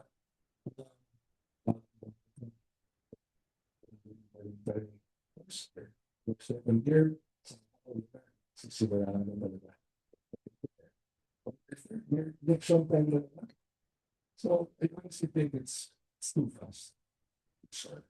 So, the talk na discuss na nila kanina. So, it's a next one. So, nagabas po walang executive order 18 we believe in the spirit of the PPP. So, hindi namin kaya especially San Juan. 4 billion na it's our annual budget. Compare that to SEC, compare that to Mariel.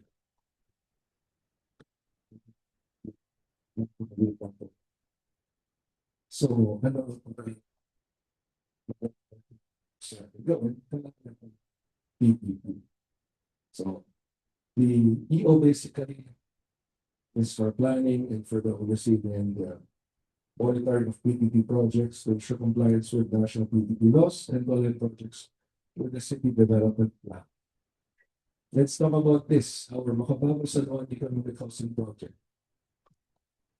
San Juan po, dalawa, pinakamatang 4 PH buildings sa buong Pilipinas. Kung gano'n si Mayor Francis Zamora, dala po ko ang natin namin ito pa.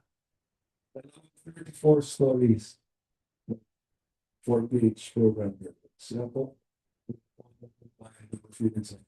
approximately 2,300.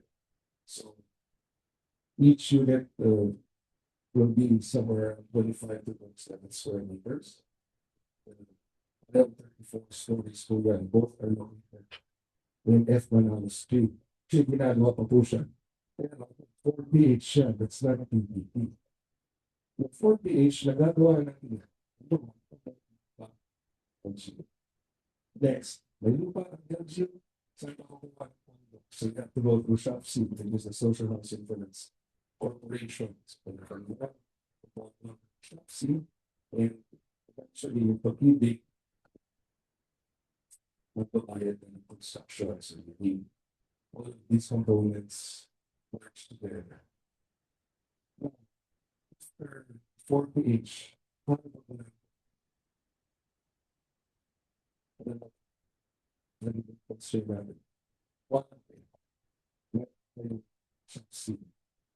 Meron pang meron sabihin ng SHOPC, nandito ba na punto namin? Sabihin pag-ibig na ko, meron kayo dalawang building na. Baka hindi pa kami fund ng third and that matapos ko na. So what happens na? We will have to. But again, can we still wait? If we can do it simultaneously, PPP and through the action government, through SHOPC, then better. So right now, ano siya, no? Under yung Swiss challenge. So I think we're about 30 days into the Swiss challenge already. Ito, economic housing, similar to the 4PH, pero mas leveled up siya. Yung 4PH kasi ang ating target. So ito naman is known for the mid-market, mas maraming amenities, mas malaki ng kondo yung size ng average unit. And the area will be located a bit closer towards the Guevara Wilson area. So, medyo mas big market ang target there. And that economic housing siya, mas ang konti ang babel. Ang 4PH kasi nasa mga 1.8 million pesos per unit. Ito mas na passion. So, right now, ito yung hinihintay namin, meron pa mga challenge, o wala. So, we will find it soon. Again, we're able to do this dahil meron pa konting lupa ng San Juan. So, yung 4PH namin na dalawang regional units, lupa ng San Juan, this one, lupa ng San Juan. So, isa sa mga kinonsult ko sa ating expert, na tamang direction. Possible ba if a developer wants to come in, sabihin niya, gusto namin mag-tayo ng housing sa San Juan. Pero pwede ba na sila using the power of the law so we can expropriate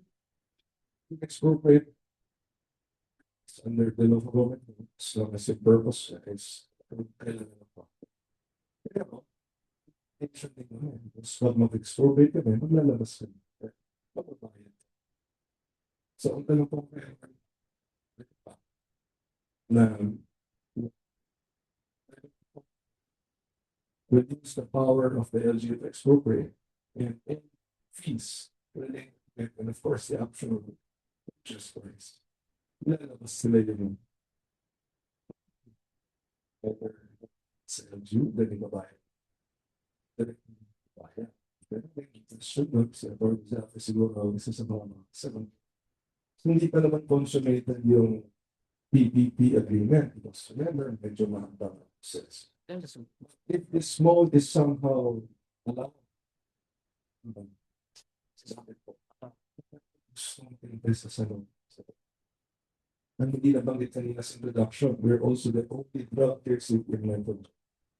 So, kung yung drug cleared city natin, pag inulas ka ito, nagkakaroon exponential rise in property values. Green Hills now sells for about 450,000 pesos per square meter. Sobrang laki na huli compared to Islam. So, ang dami gustong pumasok ko. So, willing sila.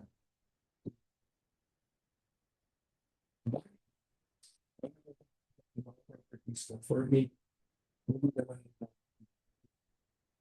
kasi gusto lang nandiyan ang property. They just keep it there, but unutilized. So, yeah, then it's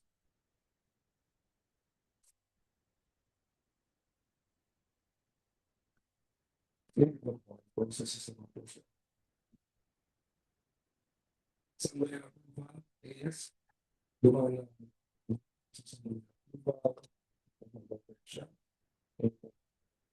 presentation to the summer solo project organization to pursue the picture. But that's no matter. Fiscal study, financial economic models, research and commissions, values reports.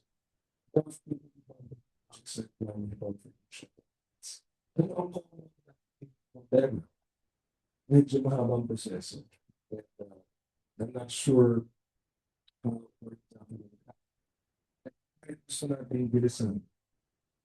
More or less, ilang months mahabot yung timeline. Minsan mga so, if there's a way to actually reduce that, but said,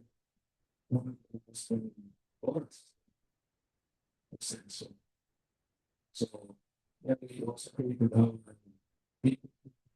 it's maybe through city order. So, responsibility set to manage comparative challenge, issue assumptions of the process. Why? So, waiting kung meron mo challenge so dito sa policy. Kung wala, that will be our third building already. In fact, fourth, as our first housing building through the Liveable Village. Second and third through the 4-H program. This can possibly be our fourth. Okay, so the next step will be the review of the city legal officer provided further. If no comparative proposal, if no competing proposal is submitted or competing proposals fail by requirements, issue to the original proponent. So for board release, so implementation challenges, the new legal framework, it's new operational. Kung ilang pag-sabing experts sila, siguro sa environment. Pero, sa atin, sabihin na, oh, people, it's like this and that. But in the end, we talk about so, sinasabi, bago tayo sabi nyo sa pagkakas. Kasi minsan, ang haba ng proseso, ano yung nagpapagay ng usap? Tapos, yung represent pala niya mali-mali. Ito naman. So, please be on board. The first layer of phenomenon question. Sila yung institutional learning curve because it's new and there's no direct precedent. Whereas sa PPP, maraming ibang books pa na tinuturo sa recording handa. Pwede rin gamitin. But then again, who knows which one of these books are correct? Hindi naman namin expertise ito. Kahit yung mga lawyers natin, possibly experienced lawyers na sila, pero hindi naman experience sa PPP. Suhan. Hindi ako bumagay sa mga naman sa akin sa sana. Wala mo yung makulog. So, next one. What this matters for someone that addresses our housing needs. What we have about 10,000 from center funded. If we're able to produce 10,000 housing units, we may be the first ISF-free city in the Philippines. So yun nga, push sa baba. Kasi pwede tayo maging ISF-free city in the Philippines. So that's what we're really pushing for, no? Na simultaneous construction, either through PPP or with the SHAPC and the maximizes limited land, avoids full reliance on public funds, and ensures legal and fiscal prudence. PPP allows private capital infusion, technical expertise, and long-term sustainability. Yung housing needs, isa sa mga concerns namin, parking buildings. Singular siya. Plural lang. Kasi sa San Juan, masigasi kami sa pag-implement sa Naka-scarlet. Streets that is there absolutely no parking. Although, to be very pragmatic about it, kailangan ko ano yun? One side, certain kinds of buildings. Feasible. So, kailangan namin, again, kung merong gustong mag-invest in terms of buying the property, bibili sila ng lupa, magtatayo sila ng, for instance, a 6-level modular street parking, parking building, I'm sorry. And then mag-partner with the LGU to manage it. Yan. Baka meron sa inyong gustong gawin yan. Open tayo dyan. Next, yung ating towing operations. Kung kami tatawag parate sa MMDA para magpa-tow, bago sila dumating, nawala na, umalis na yung violator. Totoo yan. Not that I'm saying na inefficient ang MMDA. No, it's just the whole timeline itself, di ba? Kasi kinakailangan, nandun na agad yung tow truck. So, yan, option namin na maghanap ng PPP partner. Sila mag-invest dun sa tow trucks. Sila ang gagastos dun sa parking bay kung saan ipapark itong mga tow trucks. And also, of course, yung mga sasakyang ito tow, saan ba sila dadalhin? Sa malayong lugar pa ba? Or in San Juan? So again, that's also an opportunity kung merong gustong makipag-PPP sa amin. Yung ating upgrade of San Juan Medical Center to a level 3 hospital, ito, marami nang nag-engage sa amin with this. Isa sa mga concerns talaga ng San Juan, yung aming nag-iisang public hospital, which is now level 2. Dati level 1 yan ang inabutan ko. Very, very limited ang mga services na pwedeng gawin. Ngayon, nasa level 2 status na kami. We are pushing to be level 3 soon.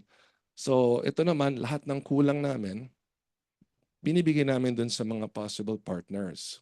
Because right now, hindi lahat ng services na bibigay. Kailangan pang lumabas ng San Juan Medical Center, lumipat ng ibang hospital to get other services, which is something that, of course, should not happen. Dapat pagpasok ng isang pasyente, lahat nandun na. Sinasabi ko dun sa mga heads ng hospital, bakit nasira yung mga equipment? Eh, sir, 24 hours na umaandar for the last 7 years. Eh, kahit anong equipment naman, masisira talaga yan kung hindi na nagpapahinga.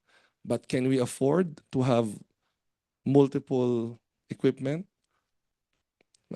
Kaya ba natin na dahil lang gusto natin whole year round gumagana yung CT scan at MRI, meron tayong naka-reserve doon?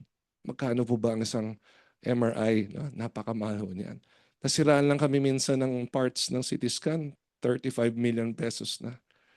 Kung wala yan sa annual budget nyo, paano ka biglang mag-order ng replacement? 35 million pesos that will impact our services. No? So yan, that's a problem. Ngayon, kung mayroong papasok na PPP partner na willing silang gastosan lahat yan, yung equipment, yung maintenance, yung parts, yan, maraming nag-a-apply na. and our hop-on hop-off electric bus system for our tourism circuit. So marami kasi tayong mga tourism sites in San Juan, specifically historical tourism. So we would want really to have a full electric vehicle route ng aming parang kumbaga the hop-on hop-off ng tourism sites in San Juan. So those are basically some of our plans and programs. And again, I have to finish all of these in the next 2.5 years. So ito po, no? Yan po magiging itsura ng aming 4PH. Dalawa ho dyan, approved na. In fact, we're just waiting for SHAPC and Pag-ibig to release yung funds. Tuloy-tuloy na yan. Eventually, F Manalo in San Juan will look like this. So once you pass San Juan through Skyway, eventually yan ang makikita natin. So itong model na ito, gusto namin magawa rin sa iba't ibang barangay namin. But again, because limited yung lupa na pag-aari ng San Juan, kung merong gustong pumasok at mag-expropriate ng ibang existing properties na hindi na napapakinabangan or buy them directly from the owners, we can further expand our housing program. Ito ang aming San Juan Plaza and Commercial Center. It's again, proposed ito. Meron na rin mga nagsasubmit. Ito yung currently open parking lang across Pure Gold in Domingo Street in San Juan. So we're currently building our multi-level sports center right behind it. And beside this, you will see the San Juan Medical Center. So parking is really a problem. Kinakailangang makapagtayo ng parking building, parking facilities. Pero hindi pwedeng parking lang kasi kailangan may support income ka. So that is why mayroon siyang mga commercial facilities din. So ito po, our LTO proposed area. Meron na tayong LTO San Juan. Lumipat na sila sa San Juan just last year. But it's best that we're able to expand and improve our facilities. Ito po, this is something we envision. No? It may not be correct in terms of the design, but in essence, something like this. Kasi nga, wala na kaming lupa. No? Kung merong mag-invest in a 1,000 or 2,000 square meter property and they can build a multi-level modular parking like this, it will solve a lot of our problems. Willing naman magbayad yung tao. Willing naman sila magbayad. Pero again, yung property owner, papayag ba na gawing ganyan yung lupa niya? Or kung i-offer halimbawa ng proponent na i-lease niya ng X number of years or even if bibili niya. So these are things that we're exploring. Ito yung modernized towing and our vision for our hospital. Dapat kung ano yung ganda ng mga private hospitals, ganoon din kaganda dapat ang public hospitals. Di ba, Doc Beverly? So ito ang aming vision, no, for San Juan Medical Center. Meron na po yan. Kaya lang pag nasisira, hindi ganun kadali ayusin. Takes a lot of time. You know, sa government procurement, maproseso, mahaba. No? So I'm envisioning kung may private partner na agad-agad kayang palitan yan. No? Pag masira siya, immediately mapapandar mo ulit.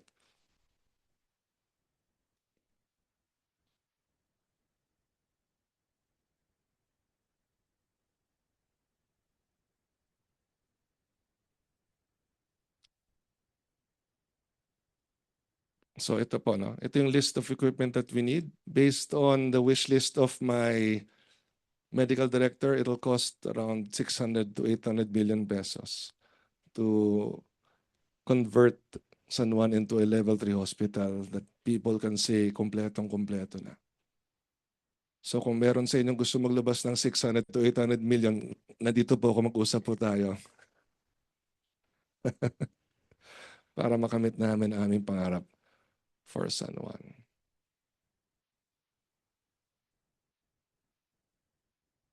Okay, maraming salamat po. Thank you for the opportunity to present.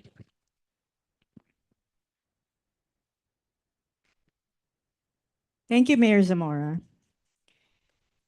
We've heard the frameworks, the success stories, and the on-ground realities. Now it's time to bring it all together. Let us welcome our distinguished speakers. Back to the stage for our panel discussion, we have Attorney J.D. Zafe, Project Development Service, PPP Center, Attorney Al Agra, PPP and Governance Advisor, Attorney Karina Agudo, Director for DSWD and GPPB Accredited Trainer, Dr. Bev Ho, Chief Health Officer at AC Health, Ms. Mariel K of Globe Telecom, the Honorable Francis Zamora, Mayor of City of San Juan. We're excited to open the floor for your questions. This is your chance to engage directly with our experts and explore how we can finally bridge the gap between public vision and private sector solutions. We'll take both in questions in person here in the room and virtual questions from our online participants. Please raise your hand to be recognized or type your question in the Zoom or Facebook chat if you're joining us online. And now to steer this critical conversation, may we call on Mr. Bill Luz, the chairman of Liveable Cities Philippines, back on stage to moderate our panel discussion.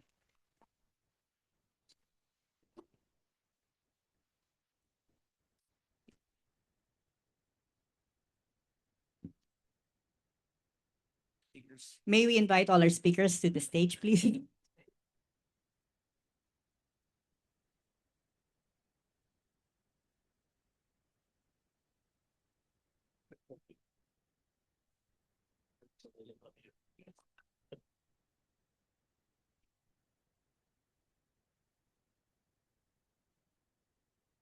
Okay, good afternoon and welcome to the panel discussion. We're going to be taking questions from the floor and we'll be taking questions from the Zoom Q&A box, which the staff will set up to me. Let me start off with the first question. JD, let me direct it to you. In your presentation, you mentioned the number of projects in the pipeline, but only 80 from LGUs. And, we have 1,600 LGUs all over the country and 149 cities, but only 80 projects. So where's there greater interest? Are there more requests coming from the LGUs and you have problem finding private sector participants? Or is it the other way around? Not enough interest from LGUs, but you have plenty of interest in the private sector. Where's the bottleneck? I would say that it's a mix of both reasons, depending on the LGUs. Of course, there are LGUs, especially in the more urban areas, wherein the private sector has already, say, scoped and identified potential investments, such as that they have already submitted unsolicited proposals for those kinds of in those locations. Prevalent forms of proposals are in the water supply sector and then property development, as I've mentioned. However, there are also challenges in terms of the very basic of understanding PPP. So there are local governments that do not have maybe a good grasp of how to even start PPPs or what PPPs are even. We do know that the turnaround of local governance is, as Mayor mentioned, a bit fast and maybe 3 terms maximum. And the people that change or decision makers change are not only limited to the mayor or the top management, but also the team or the staff doing the planning. So because of that fast turnover, I think there is also a challenge of long-term planning. Since long-term planning is also a critical foundation for public infrastructure, not just for PPPs, but in all types of public infrastructure projects, long-term planning is key. And when such is not, I guess, achieved effectively and efficiently, doon tayo nagkakaroon ng parang need for paulit-ulit na orientation on PPPs, capacity building on PPPs, in which I think contributes the lack of information and then later on contributes to the lack of numbers in PPP pipe. Thanks. Mayor, you mentioned quite a number of projects that you were interested in, no? First of all, have you tapped into the PPP Center's fund for the feasibility studies to help, has your committee used those funds to prepare feasibility studies? Ngayon ko lang alalaman may fund actually. No, seriously. When I was listening earlier, I never knew this fund existed. It's about 4 billion, I think. And now I will tap into it. Sir. Yes, yes. So, hindi namin alam. Kaya yung ganito mga forum malaking bagay because, again, it's so new. And we really don't know everything about it yet. But now that I've heard that you can tap into it, yes, we will. And see. Kasi yung feasibility studies, bakit yung iba natatakot, Sir Bill, no? You were asking kanina, no? Kasi yung dynamics that are involved, diba? You will talk to proponents, yung feasibility studies, no? Kumbaga, maraming layers na kailangan pagdaanan. And sometimes, nagiging deterrent siya na, sige na lang we'll just go through the normal mode na lang. Wag na lang tayo mag-PPP. Kahit ako, in fact, sir, when I saw it kanina, yun ang una nag-strike sa akin, bakit 80 lang? I thought nasa mga at least hundreds or thousands na rin. Pero hindi, nasa 80 nga lang. So baka ngayong iba natatakot or naninibago. Tayo nga sa Metro Manila, mas kabisado natin to, supposedly. But again, yung gap in terms of nalalaman ba to sa mas malala yung mga LGUs, no? Yan siguro ang dapat gawin. If you talk to a mayor from other LGUs, they may not be as well-versed as those in Metro Manila vis-a-vis the PPP law. No? So dapat talaga siguro mas tututunan ng lahat para mas ma-appreciate din. That's my personal take po there. Mayor, your PPP committee, which you convened, are those composed of elected officials or is that professional staff? Because I'm wondering, like, as your 9 years begins to run out, what happens to the committee? They're composed of our lawyers and department heads and members of the Sangguniang Palansod. And that's exactly why we always bring in Attorney Al into the picture. And I'm just going to be very honest about it. Hindi naman nila expertise kasi ang PPP. So kahit anong experience mo as a lawyer, kung hindi naman strength mong PPP, hindi mo rin talaga yan mako-comprehend fully. So I wish there were clones of Attorney Agra. Kasi konti lang yung katulad niya na kabisado to eh. That's why moving forward, lahat ng mga kumakausap sa amin, ang first step ko, i-talk to Attorney Al first. Kung di kayo makikinig sa kanya, huwag tayo mag-usap. Kasi minsan, sinasabi nila, hindi, sabi ng lawyer namin, ganito. Di ba? Attorney, ganun sila eh. Sabi ng lawyer namin, ganito, pwede to, pwede to. But then again, you waste so much time. Di ba? Prepare nila yung proposal, sasubmit po sa PPP in the end, papabalik, papaulit kasi mali-mali nga siya. That's the problem actually. So also, as I finish, it will really depend on the next mayor kung ang approach niya is PPP pa rin ba. Di ba? Kaya nga, ang pinupush namin sa San Juan, yes, matatapos na ako. Pero for us to sustain the gains of the last 7 years, no? If San Juan is happy with how it is being run now, whoever will replace me as mayor for as long as he or she will follow the governance framework that we have instilled and set up, I'm optimistic magiging maayos. Pero kung siya yung tipong babaguhin niya lahat ng ginawa just because, previous mayor to, previous administration to, palitan natin lahat. Kasi dapat may sarili tayong branding, sariling paradigm, no? Then talagang hindi natin mo-sustain lahat ng ito. So that's a major issue that I hope at some point will be addressed, no? Yung masyadong maiksi talaga yung 3 years. Masyadong maiksi, no? Kung gusto mo ng sustainability in terms of the programs, kailangan mas mahaba ng konti yung terms para makapaglingkod na maayos. Thank you, Mayor. Al, let me ask you. You mentioned sort of one of the risks was sort of successor risk, and I think tied to that also is that a risk against the change in the contract terms with rates and tariffs and things like this. No, how do we protect against that? Because I think if those risks continue, we will have relatively fewer takers, I would guess, you know? How do you protect against that? Well, precisely, I have a host of proposals how to future-proof PPPs, and one of which is for the people themselves to co-own the project. Because if the people love the project, they now have better quality of life, so they will protect the project regardless of who the local chief executive is. And part of that would be to demonopolize information, no?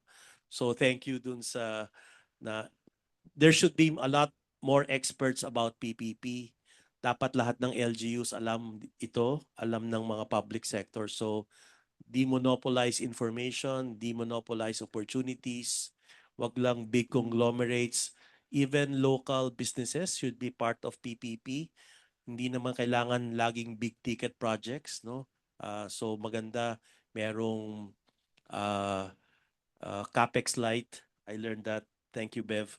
CapEx light projects so that we give opportunities to everyone. I'm a firm believer that PPP should be for all, not just for some. No, so a lot of gaps to be addressed.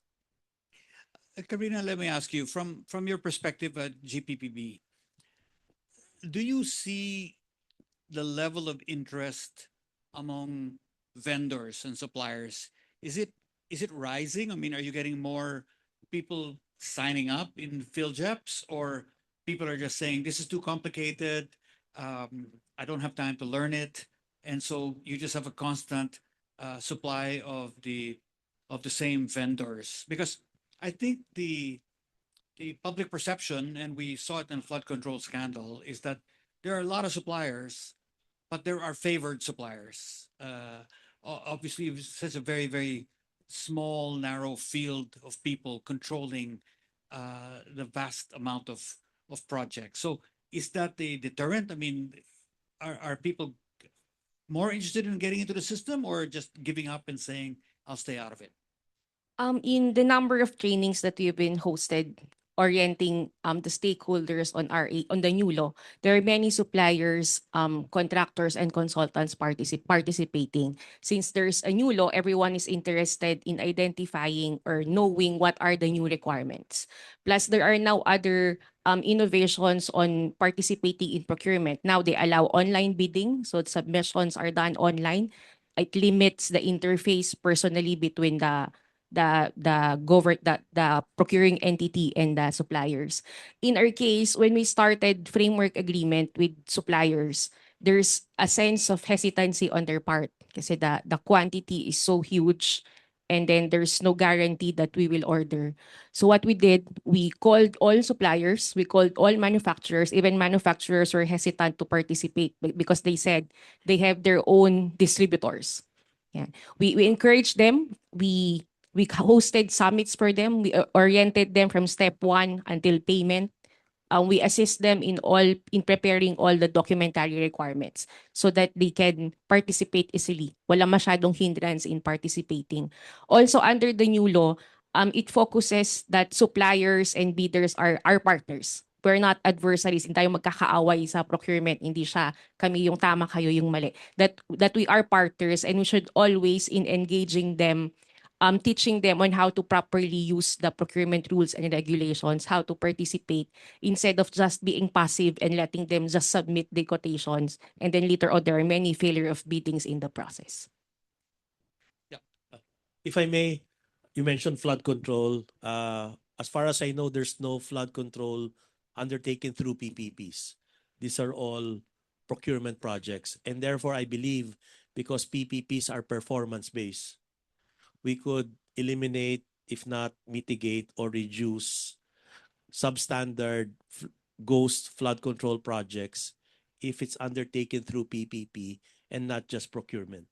Because in PPPs, the private sector would want to recover their investment, and they can only recover their investment if they perform the KPIs. Because no KPI, substandard key performance indicators, no investment recovery. So, sorry, I'm a fan of PPP. So, Bill, Yeah, question. go ahead. Actually, interested ako dyan kasi minsan nag-usap nga kami ni Atty. Al. One problem we're encountering now, dahil sa kalokohan ng ibang tao, nadamay tuloy lahat ng flood control projects sa bansa. Ngayon yung mga ibang cities na wala namang anomaly, nadamay. Again, flood control is necessary to basically improve the lives of our people. Ayaw naman natin forever na lang pagtagulan, baha, di ba? Kaya lang, dahil nga nadamay na yung pondo, yung mga dapat ayusin ng mga drainage, yung mga dapat gawing mga pumping stations, tigil lahat yan ngayon. Absolutely, tigil yan. So minsan tinanong ko si Atty. Al, do you think anyone would be interested to enter into a PPP for flood control? But ang tanong, how will the proponent recover the investment? Walang walang opportunity na ma-recover the investment yan. Unlike let's say sa hospital, di ba? O yung income, pwede yung paghatian kung magkano yung mapupunta sa proponent at sa LGU. But when it comes to the flood control, how will they recover their investment? So I'm curious if there's any mode that would be interesting for investors. Maghanap na talaga ako kasi ang dami ko pang kailangan pumping station na itayo, ang dami ko pang kailangan i-improve na drainage system. Pero ngayon, dahil nga tinanggal lahat ng pondo for flood control, wala kami magagawa. well, if I may, you can bundle flood control with other revenue-raising projects. So bundling is one option. There was a plan before to my flood control sa Laguna Lake, but that did not push through. So the concept there was my flood control, then there's an expressway, then maybe there could be commercial development, maybe you lay down a fiber optic or a water cable, so you bundle so that the revenue-raising activities can cross-subsidize the flood control and there's no revenue in flood control. So baka ganun, that's one option. You bundle revenue or hard projects with soft non-revenue raising projects. But again, that's very difficult, very challenging. Thanks, Al. But that's a good clarification, no? That the flood control projects really have been through more direct procurement and rather than PPP. And the key there really is that the performance tracking of the projects has been very inconsistent, I think, no? Bev, let me move to you. You mentioned, a range of example, of projects, of sort of, I guess, case studies that you have from, leasing space and managing a service to managing the back room for hospitals and things like this. What's your sense of where the demand is? The mayors who you or governors that you talk to, are they do they seem to prefer one type of project, say pharmacies versus hospitals or dialysis centers versus hospitals? I mean, where is the need and where is the demand coming from as far as local governments are concerned? I think it really varies still. We go into the LGUs not really prescribing a specific set of things that we feel we want to do, but it's really listening to them and scoping, a lot of scoping with their city health officers, etc., about what they really need. For some of the services, there are a lot more providers, like dialysis, for example. It's pretty cookie cutter, so definitely a lot more LGUs will already have partners for that. But for the other examples that we showed, I think because they're newer, they're more, I suppose, innovative also. Then it really depends on what their local status is. And also, like, if the LGU that we go to, we have a facility nearby, then definitely we can offer significantly more types of permutation of services. Diba? So kunwari in Laguna, because we have a hospital there, then definitely the complexity of services can increase because kung may mangyari sa patient, there's referral system that we can do, right? But for areas na we don't have a hospital, but we have pharmacies, for example, the execution are also very different. So we customize a lot based on what the LGU feels they need, and that's a problem, an itch they feel they couldn't solve. Because there are things naman like some LGUs, they already figured out their medicines issue. So parang no point to push for that, right? But you were mentioning that it's a very large, a significant percentage of household expenses go towards medicine. So I would think that's kind of a bit of a universal problem across the country, you know. So pharmacies seem to be a good solution there. Are you seeing this kind of a trend happening all over the country? Generally, in the 20,000 plus pharmacies that are registered in the Philippines, majority of them, more than 90%, are private facilities, right? Are private pharmacies. But for many years, there's really no benefit by the government to pay for outpatient meds. So I think that's why you don't see a lot of public-private coordination in that sense, except for maybe send out of RX pads, right? So they partner with a specific pharmacy. But this is maybe the largest scale that the government has done in terms of outpatient pharmacy. So we are seeing some movement in the sector. In the past, because there was no incentive like this, you also don't see private providers proactively volunteering these services to the LGUs. Kasi you know that the LGUs also have, they're cash strapped also. So most of the PPP models in the health sector would rely on a secure revenue stream, which is PhilHealth. Yeah. Right. So now na may secure revenue stream, then it's really more the partnership with LGU to give you patient base. Right. But then it depends on the LGU how much more involved they want you to be part of their process. So in more capacitated provinces, for example, that manages several district hospitals, they tell us na, okay, now we have the mechanisms how this is done. We actually would prefer you consign with us instead of you running our pharmacy.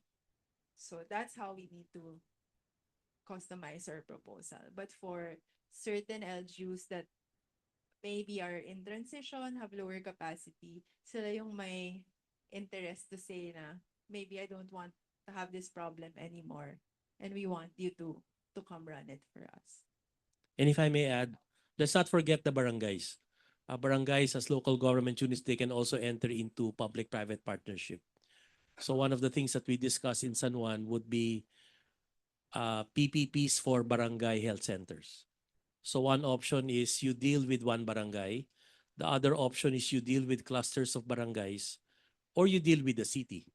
So the health project for the city, let's say, could also include barangay health center PPPs. So that we have a number of options for health. Again, we have 44,000 barangays, so a lot of opportunities, to deal with them individually or to deal with them through clusters. Thanks. Follow up on that. So do they have executing power? Because we understand everything is through either mayor, governor, or... Well, in due deference to the city, barangays are local government units. They are public corporations as well. And the local government code allows all LGUs, barangays included. So barangays can enter into PPPs because they have police power as well. They can also expropriate. So they have corporate powers as well. So unexplored ang barangay PPPs. But again, the downside would be capacity. So we need to they should be part of this learning ecology. Provinces, cities, municipalities, and barangays also. Thank you. Okay, I see some questions on the floor. Let me take one back here first. Can we pass the microphone over? Good afternoon. Good afternoon. I am Professor Zafe. I'm also a trainer at the same time, and I could offer capacity building programs for cities and municipalities. I'm just curious, I saw one only for the education sector for the PPP. Why is that so? In terms of the pipeline, most of it are at the national level with the DepEd. So we only have a few, one in the pipeline. One local government unit has manifested interest in developing a PPP school construction project with their own internal budget for expansion of the existing school. But most of the pipeline and most of the planned PPP PSIP or PPP for school infrastructure project are with the DepEd. I see. Okay. Follow up because it's Liveable Cities Philippines, and I am also a certified national and global trainer for the International Labor Organization. And one of our programs is on resource efficiency and circularity economy. So I was just wondering how is PPP also going to help on that so that there is awareness and capacity building for all LGUs, municipalities, and probably the national government. Thank you. Okay, well, maybe I have a question related to that then. Is there a PPP application somewhere for circular economy? Or maybe it's waste management, I'm not sure. Yes. Actually, circular economy, solid waste management, nature-based solutions, and the general basket of really incorporating consciously the environmental impact of infrastructure projects in the project is a core priority of the PPP Center and DepDev. We have a partnership with various development partners, including ADB and more recently the French government, Expertise France, in developing tools as well as project itself that consider circular economy and nature-based solutions. So we have in the pipeline what Atty. Agra mentioned, bundled approach. So for example, water supply projects, but at the same time containing agri and reforestation programs within a water supply PPP project. Ecotourism bundled together with a public transportation project. So these and more on circular economy, solid waste management, finding a private partner to maintain a existing sanitary landfill with the proper safeguards. So more and more local governments, as you can see, solid waste management is the second most number of PPP types in the sector after property development. So more and more we're seeing a movement in this kind of aspect, which needs, I think, capacity building to our local governments and our experts in really incorporating those considerations in the PPP development. Okay, thanks. I see a question here. Mike?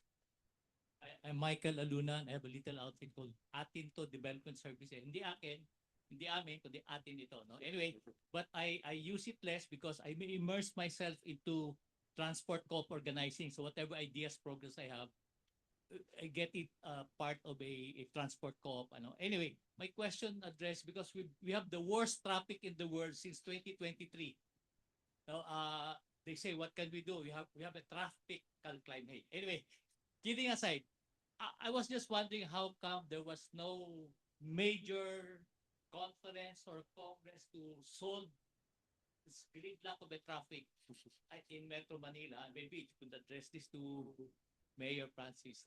And we develop also a lot of ideas and programs. Maybe I can add, of course, to you later or write to you later. So because of the inefficiency of the public transport system, the industry and commuters themselves have found solutions which are not really efficient and practical. But like for instance, nag-proliferate ang mga single motorcycle, no?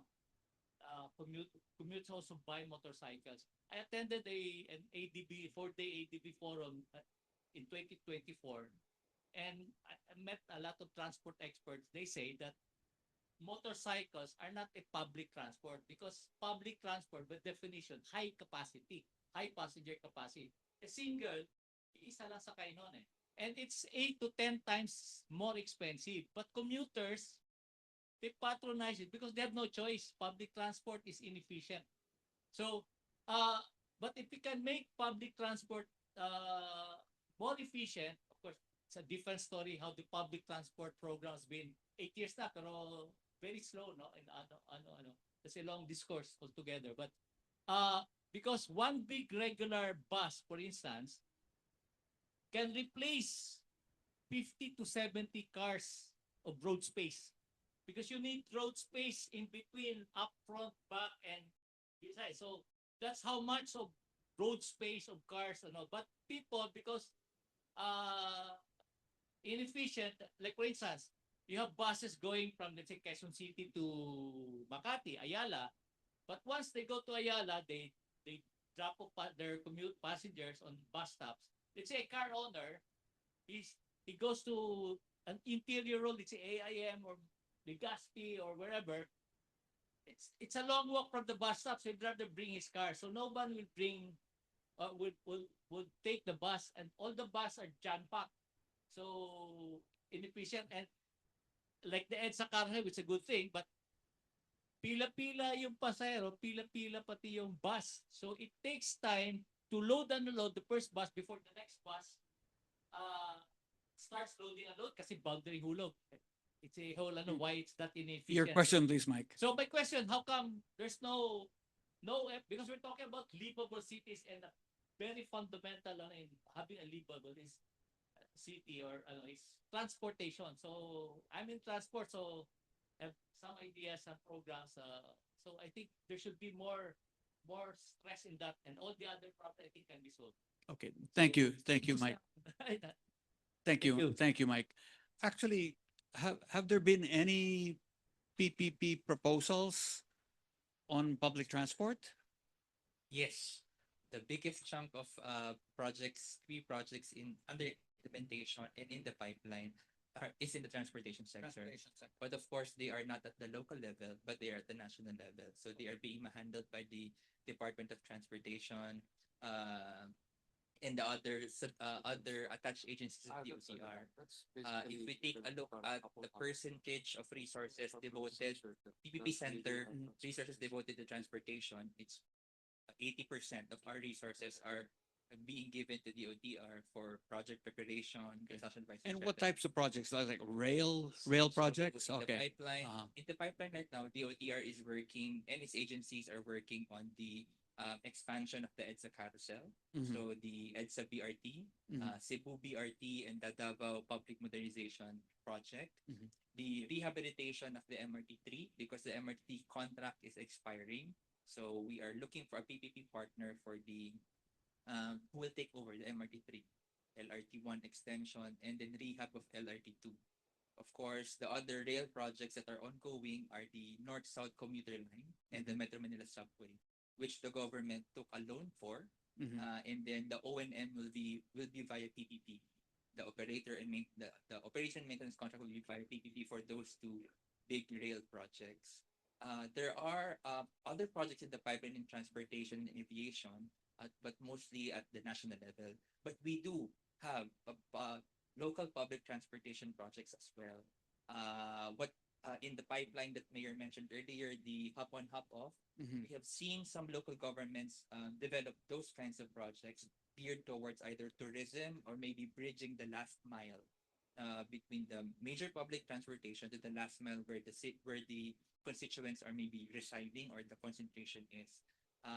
The public transportation, public terminal projects are also PPP projects at the local level.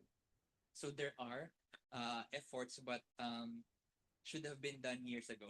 should have been started, initiated investment years ago. But we do recognize that, and that's why all efforts, all resources are nudged towards ensuring that our DOTR and our local governments have the resources to invest and make investment available for public transportation. Thanks. Mayor, if I heard you correctly, you have a leadership role in Metro Manila as well, right? So do you and your fellow mayors within Metro Manila, do you discuss public transport projects, whether PPP or any other mode? Yung public transport projects po kasi mas national lang scope because again, if San Juan would only do it on its own, hanggang doon lang sa territorial jurisdiction po namin. No? So mas kailangan talaga national. And then what I see really is at yung best mode, no? Yung national government magkaroon ng isang direction how to improve and then all LGUs will go on board rather than baliktad kasi ano to lalo na pagdating sa I don't know if you agree with me, no? Yung DOTR of course, no? Pag meron silang magiging flagship project natin to solve itong transportation issues natin, ang LGUs naman we can go on board kung ano yung ipapagawa sa atin. Kasi limited lang talaga yung our authority hanggang sa LGUs lang, our jurisdiction hanggang sa boundaries lang. No? But again, if merong magiging national proposal, I can mobilize the mayors to support this. Thank you. Other questions? I see. Okay, wait. Let me go to the right side here of the room. Yeah, please. Go ahead. Good afternoon. I'm Vivian Gapido from Urban and Regional Planning. I'm a Master of Arts in Urban and Regional Planning. And my question is about, since you are in BGC and we do have a flood, a mechanism here that absorbs extra water, is there a way for that to be applied to San Juan so that it can mitigate the flood damage every time that it rains? Something like that. Is there a feasibility study or something that we can look into to address the flooding? So, Mayor, I think she's referring to the underground cistern here in Burgos Circle. Okay, depende ho kasi yan una-una, no? Kung private siya, kailangan pumayag nung may-ari na yung ilalim ng kanyang property gagawing cistern. Yes, marami nang napag-usapan about this, but our problem in San Juan, napaka-konti ng aming public land na. At kung meron man, natayuan na ng public school, natayuan na ng barangay hall, natayuan na ng multipurpose building. So, yung ganyan mga proposals, ang feasible na areas talaga, yung meron kang malaking unutilized land pa. You can turn it into, for instance, a basketball court, a playground that during the day nagagamit, pero pag umuulan, sinasalo niya ngayon yung rainwater and then iso-store mo sa cistern. Yan po yung in essence ganyan ng plano. But then again, sinong pwedeng gumawa niyan? Na kailangan meron talagang lupa ka na feasible, pag-aari ng LGU, and meron kang technology or system na gagamitin. But in our case, although hindi naman siya cistern type, no, ang ginagawa namin sa San Juan, in-encourage namin yung residents namin na gumawa ng sarili nilang DIY water catchment sa bahay. No? So pag umuulan halimbawa, imbis na yung tubig ulan ay nagde-drain out lang sa mga kalye, pinapasalo namin sa kanila. Sinastore but immediately reuse for secondary purposes. No? Para lang hindi nasasayang ang tubig. But then again, yung regarding your question, yung sa cistern, ideally, ang sarap pakinggan. Sige, magtayo tayo sa San Juan. Pero ang tanong ko sa sarili ko, saan doon?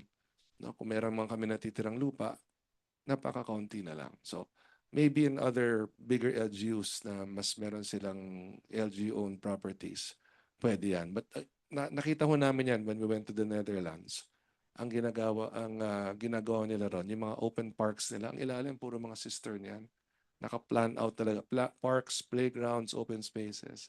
You will not even see you will not see the facility. It's literally underneath. So sinasalungan niya.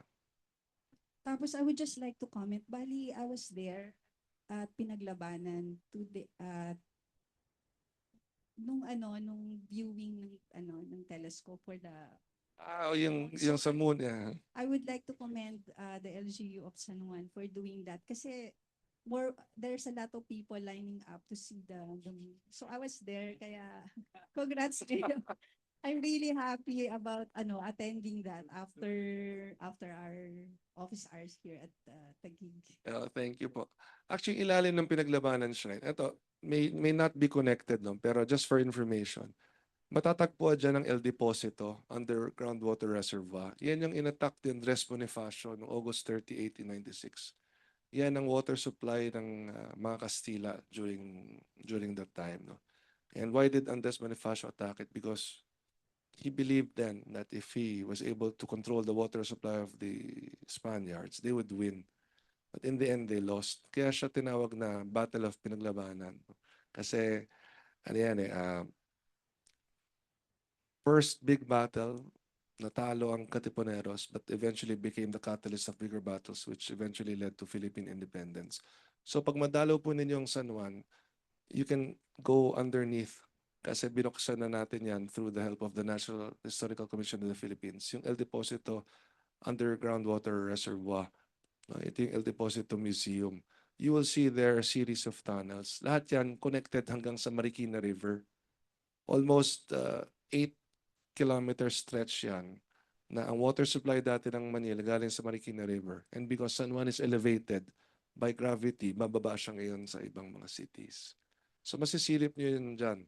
Although natanong ko na rin yan, pwede bang gawing cistern? Ang problema kasi, since 1800s pa siya ginawa, no? Baka it might be risky na. So for purposes of being a museum, yes. Pero kung gagawing functioning cistern, baka hindi na masyadong siguro safe. Gets too big. Sige pa, thank you. Okay, yes, please, right behind you, Don. Yeah. Hello, good afternoon po. First of all, thank you for your time and for Liveable Cities for organizing this. I'm Andrew Mendoza. I'm a startup founder and CEO of Stride Technologies. We're a GovTech startup. One theme I'm taking away from this conference or forum is that PPP is really defined as PPP but for the people. And from my experience as a private citizen and in talking to a lot of LGUs as well, that for the people layer, parang may gap pa talaga. Either, communication is medyo one-way pa or from in Facebook pa lang or existing websites. So with that gap, ngayon there's a push for a push or a growing demand in digitalization towards open and participatory governance. So since we have a good group of panel here representing national government, local government, and private institutions, I wanted to hear at least from one representative each. Does that observation resonate with you? And how are you experiencing or adapting to that shift? Yeah, that's it. I have a question for you. First of all, what's the product of your startup? Me personally, I was the project lead of the My Naga app for Naga City. Okay. So with Stride Technologies, right now we're not selling a product. We're trying to understand what LGUs need in terms of digitalization and citizen communication. And based on what you've heard so far today, as a startup, are you encouraged to deal with LGUs? I mean, Definitely. okay, so I mean, it's giving you an idea of the possibilities. Yes. Open to you. Okay, that's good. Good to hear. Good to hear. So My Naga app, right? That's quite new. It's only went out last August. Okay, just a few months then. Okay, thanks. Well, I'm glad to hear that you're encouraged to deep because exactly you are the target audience we have in mind. People who are in the startup stage, small, because the conglomerates I think know how to deal with the PPPs, the large ones, but it's actually smaller vendors and startups that we're looking at who may have the solutions, who can then pitch it to LGUs, whether through the traditional procurement route or through PPP. So we look forward to we look out for your company, and we look forward to seeing more products come out of you and the startups. Thank you Okay, po. thank you, thank you. Okay, the lady beside you had a Sorry, my oh, question was your questions. Sorry. Yeah. So going back, do you experience that shift or parang growing demand in yun nga, adapting to digital transformation, especially for government and then for private po? Like, are you experiencing na it's easier or more challenging now na may digital parang demand na for your product and services? Okay. In San Juan, all our public school students have their own tablets. There's fiber optic internet connection in all our public schools and also in their homes. And all our teachers have their own laptops. So kanina nga, nung sinabi na ang San Juan ay na-recognize ng galing po noong pandemic because of our pandemic response, ang inilaban namin nun was our digital education. And yes, malaking bagay talaga ang technology kasi hindi ka pwedeng maiwan. No? That's why, again, kanina binanggit San Juan ang number 1 sa functional literacy rate amongst all highly urbanized cities in the country. Ang rating namin 95%. That means 9.5 out of every 10 San Juaneños can read, write, comprehend, compute, explain, reason out. Ano yan? That's recognized by the Philippine Statistics Authority. So nakikita namin yung investment namin sa education. Yan na. Nagbumunga na siya. No? And I'm surprised when I talk to our public school students, very articulate, ang galing magsalita. When you see them sa classroom, para silang assembly line ng nakakatuwa, no? Hindi na siya yung prototype na when you say public school, di ba? Ang expectation mo parang yung napapanood mo lang sa mga pelikula, di ba? Ito hindi. Nag-iiba rin. So, we continue to invest in technology. We continue to invest in whatever new options there are, no? So, if you ask me, yes, malaking bagay ang technology. So, mag-develop pa kayo. Kasi yung governance through technology, yan ang ano natin. Kumbaga, yan yung paradigm ngayon eh. You always have to tap into technology. Hindi pwedeng analog, di ba? Hindi pwedeng old school. Kailangan kasi sasabay ka sa technology. Any others?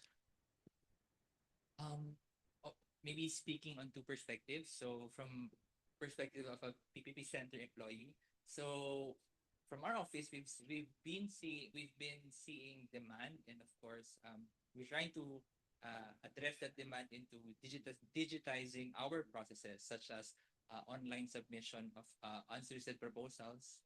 So that's one.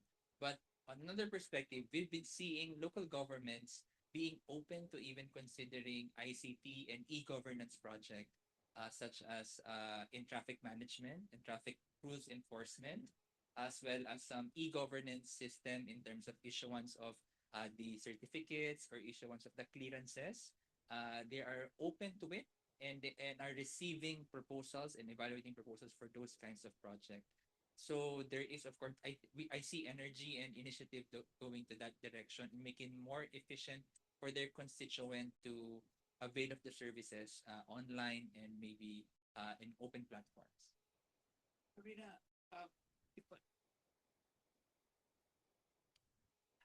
Karina, if I take a look at government procurement, is there normally you're just procuring, hardware or physical products. Is there room for the government to procure a service in the form of a subscription? For instance, a tech startup will create an app that will be used at the local government or the national government agency level. And instead of being paid for the equipment, that they're paid by transaction or subscription, is there a model for doing that within the government? In fact, sir, we have been doing that in the recent years. In the experience of our department, we contracted out a consulting firm. They designed our processing of permits for minors traveling abroad. Previously, when we apply for a permit for minors traveling abroad, in case a minor travels abroad without a parent, you need that permit para makaalis po yung bata. Previously, we processed that by region, manual. The kid goes to the office to be interviewed, the companion and everything. So it takes time. Now we all process it online. They submit all the requirements online. A consulting firm designed that system for us. They submit the requirements online. We interview them online. Even their companion will be interviewed online. Their permit will be issued online. And there's also a direction that the permit will be linked to the Bureau of Immigration so that nakalink na po sa system nila, mat-trace mo kung nakalabas yung bata or nakabalik na siya. We also do that in the processing of accreditation of our SWADAs, NGOs, when they seek clearances, kunyari, NGOs solicit donations. They need permit from the department. So all of those are now being processed online. So the new tagline now is don't fall in line, go online. That's the direction of the department. But the vendor who supplied that, how are they paid? Um, On a per transaction basis, or they sell the agency a system and they just get paid a lump sum? They pay the agency the system. We pay them. They develop the system and we pay them the system. For the system. And then Yes. who operates the system? The agency does, or the vendor? We operate the system, but there are instances when we still subscribe annually for any later on hiccups on the system. If there are identified gaps, maintenance, so we still contract them out for maintenance purposes. Because if they go through the transaction fee model, where the sharing on the transaction fee, that's more on the PPP route of procurement. Okay, because I was thinking that when you procure a system or the hardware, you are having to upgrade that every so often, no? Because it becomes obsolete. Whereas if you pay on a per service basis, then the onus is it's on the contractor who will keep on upgrading the system, and the more efficient the system, the better the more they should get paid actually as more transactions flow through. So at least that's an opportunity, but only through PPP Center. That's one model. One model. Because Okay. if it's a procurement of goods and services, then we have to pay it already for their goods and services. Unlike maybe in a more long-term PPP contract wherein we can arrange some form of repayment mechanism, maybe through the transaction fee, which can include a technical refresh of the technology. Okay. Wow, we have a lot of questions here.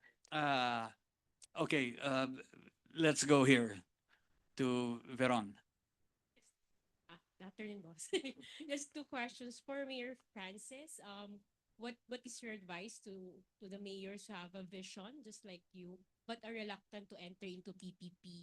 Also because of the learning gap, they just don't know, or they're scared of getting incarcerated.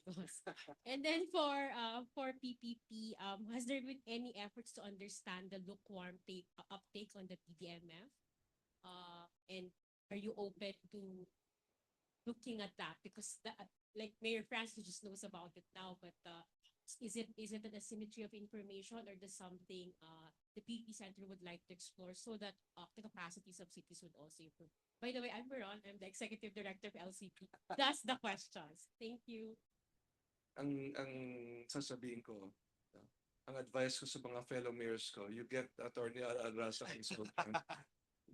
Seriously, no? Siguro, Attorney, let's plan a forum wherein we'll invite our LCP members.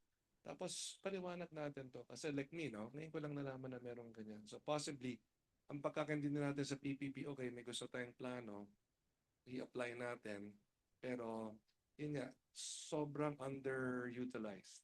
Sobrang hindi natin na ma-maximize yung opportunities. But whatever plans and programs we have for our LGUs, ang laking opportunity talaga kung magawa natin through PPP. Kasi kung ang Salwan nga nahihirapan na, what more yung mga cities sa mga iba-ibang regions natin. So maybe, Attorney, Veron, let's plan it. Hindi yung overview lang. Talagang in-depth discussion kung ano yung mga pwedeng magawa ng PPP. center para matulungan tayo. Pati yung let's coordinate with M4GG sa Mayors for Good Governance and also with the League of Municipalities para ma-maximize yung opportunities. I was going to say, Mayor, it sounds like there's a lot of opportunities here to invite the PPP Center and Al to speak before the General Assembly of LCP or the other groups, no, create a forum just especially designed for this. I mean, it seems to me that there's a lot of information available, but not everyone is aware of it. Okay, we'll have time just for one last question. Yes, please, the lady right here behind Michael. Okay. This is for infrastructure, telecommunication infrastructure. So you have a lot of public spaces where there is no infrastructure right now. And there is a synergy now between telco and private, our company. I'm from Digital in Building Systems, Inc. And we are a partner of Globe to provide telecom infrastructure inside buildings. So there are a lot of buildings, for example, PGH, schools, municipalities that do not have proper in-building coverage inside. But our problem now, right now, we are facing it. We would like to bring it in, free to the building, but they cannot sign up with us because they are a public entity and they have to follow PPP. And it takes a lot of years, 2 to 3 years. And by the time that PPP is finished or completed the process, there's a new technology again. And it's not, it makes the proposal obsolete or that one. So for example, in San Juan, in the city hall, the coverage is, let's say, not good. And we want to bring that coverage very good together with Globe, free to San Juan. But they cannot sign with us. We need a 10-year, for example, contract to do that, to capex that, to bring it in. What can we do so that we can do that service? Because, for example, you have the new Senate building, you have the new Pasig City Hall, you have the hospitals, the schools.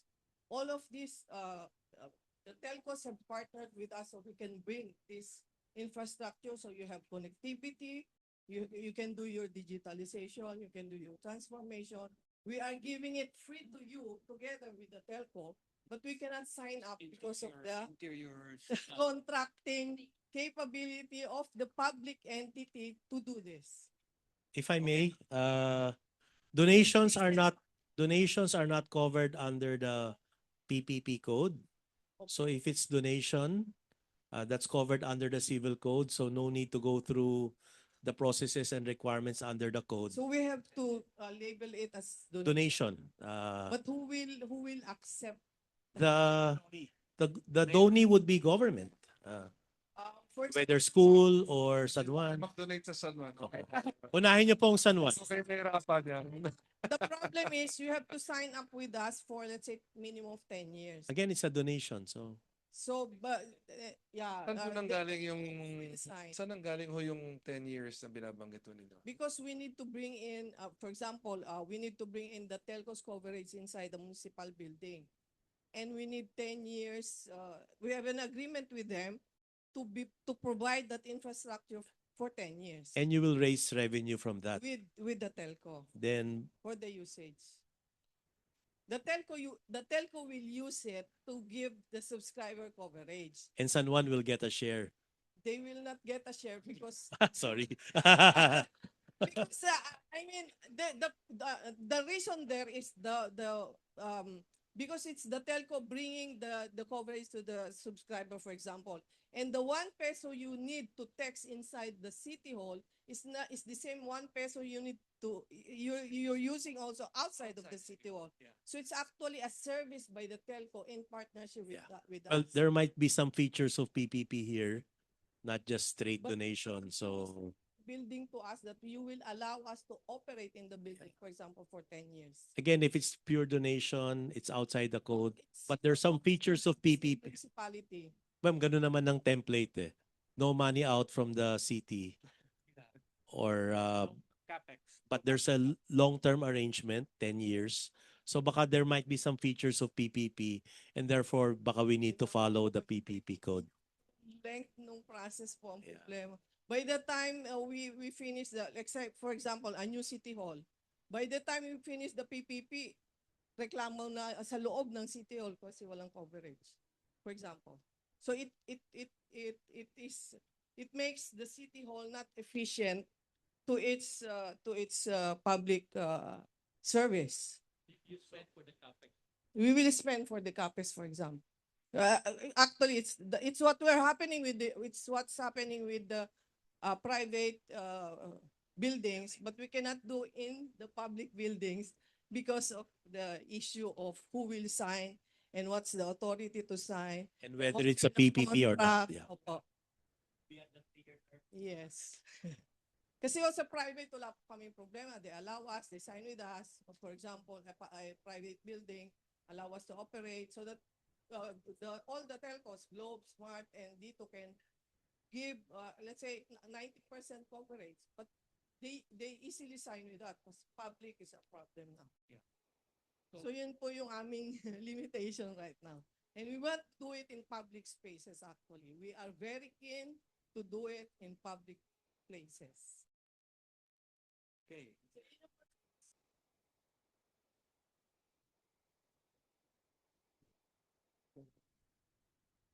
Right. So, of course, I would need more specific details as to the proposal, but maybe commenting in general, it sounds to me that Attorney Al is correct. There are some features of it that sounds PPP, but there are some features of it na parang lease of space lang ng isang public space, which is governed by some COA regulations and guidelines.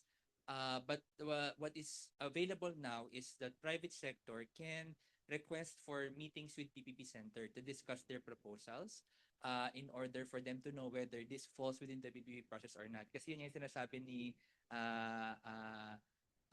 Mayor kanina na even before i-submit nyo, kausapin nyo na muna si Attorney Al or yung PPP Center para malinaw na, maplansya na. So, PPP Center can give opinions on, request for opinions on whether these are PPP transactions to begin with, and we're okay with that. And I think AC Health has met with the PPP Center on the processes as well in the past, diba? So the office is open to give formal and informal opinions on potential PPP projects. Okay, thank you. So, Mayor, it sounds like it sounds like a good deal. It's not quite a donation, but it's no capital expenditures on the part of the City Hall. And you have Al here to lawyer for you. Okay, I'm afraid that's yeah, no, I agree with you. The public will benefit from it. And many buildings in the interior, lack signal. So it's obviously a sort of a public good act, if you ask me. Anyway, that's all the time we have for questions today. I want to thank you here in the audience at Globe Tower for asking the questions. I want to apologize to our Zoom audience that I was not able to ask the questions because I've been receiving so many questions as well from the Zoom audience, but we'll try to answer those questions and send it to you. I'd like to thank all our panel of speakers today for joining us in our session. And I think now it's my turn to turn over to Veron Hitosis to deliver our closing remarks.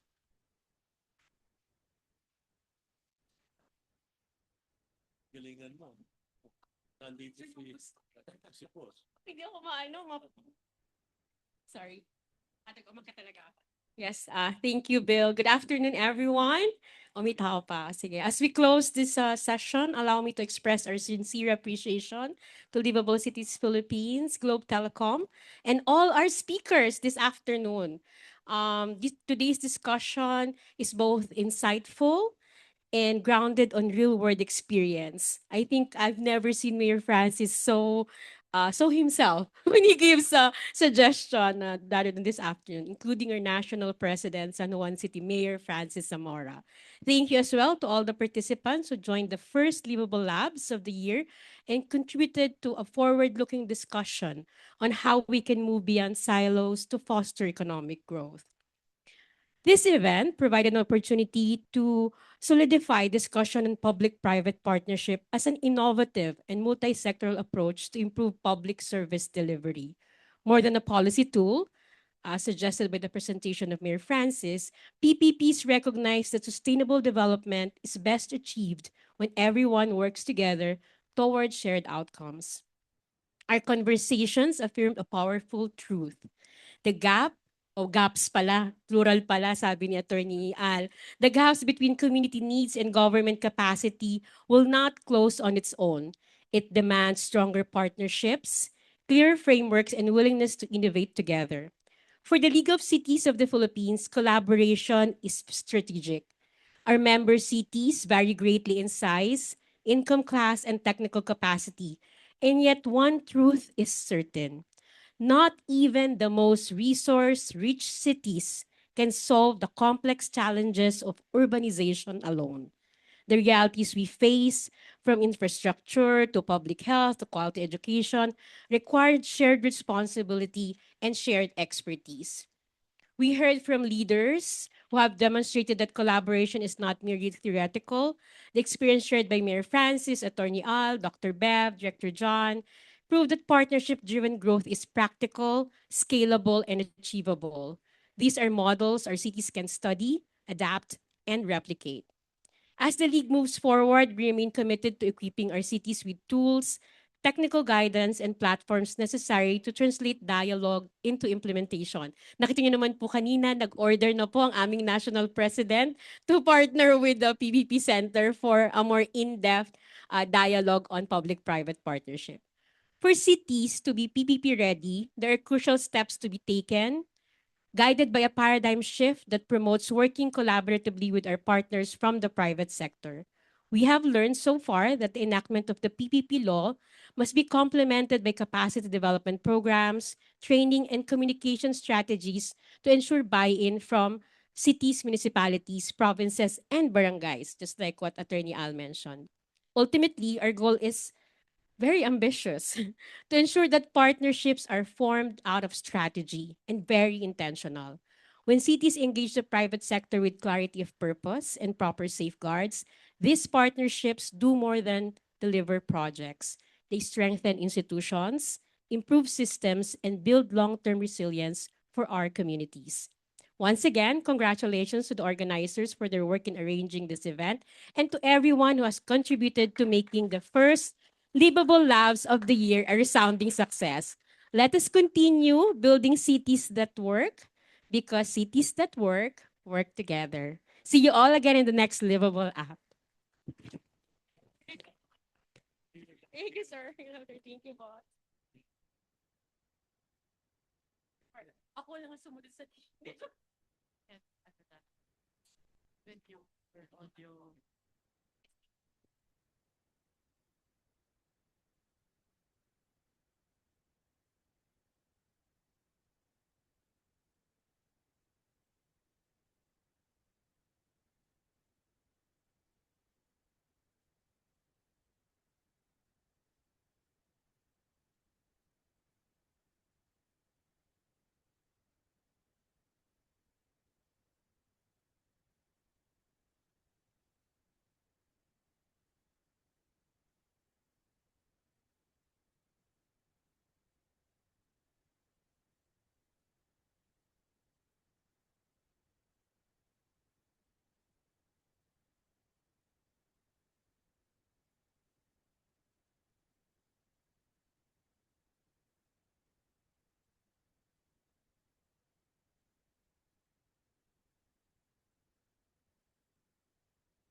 Also like to invite everyone to our first collab of the year, which we are launching, focusing on the discussion of Let's Clear the Air, Why Air Quality Matters.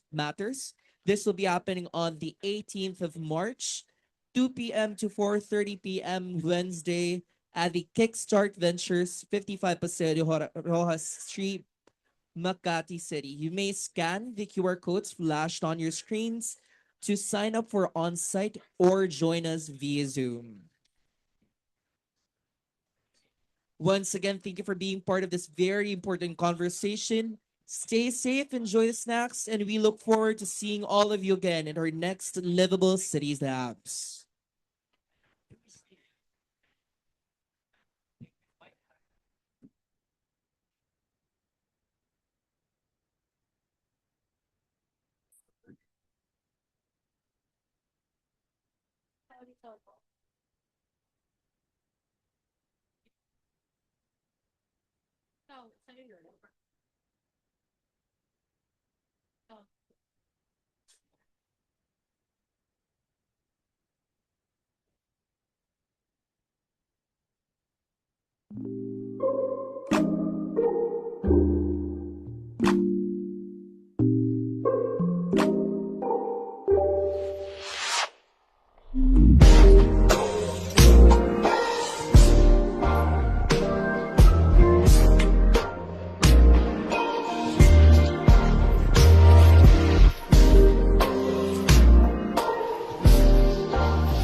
Thank you.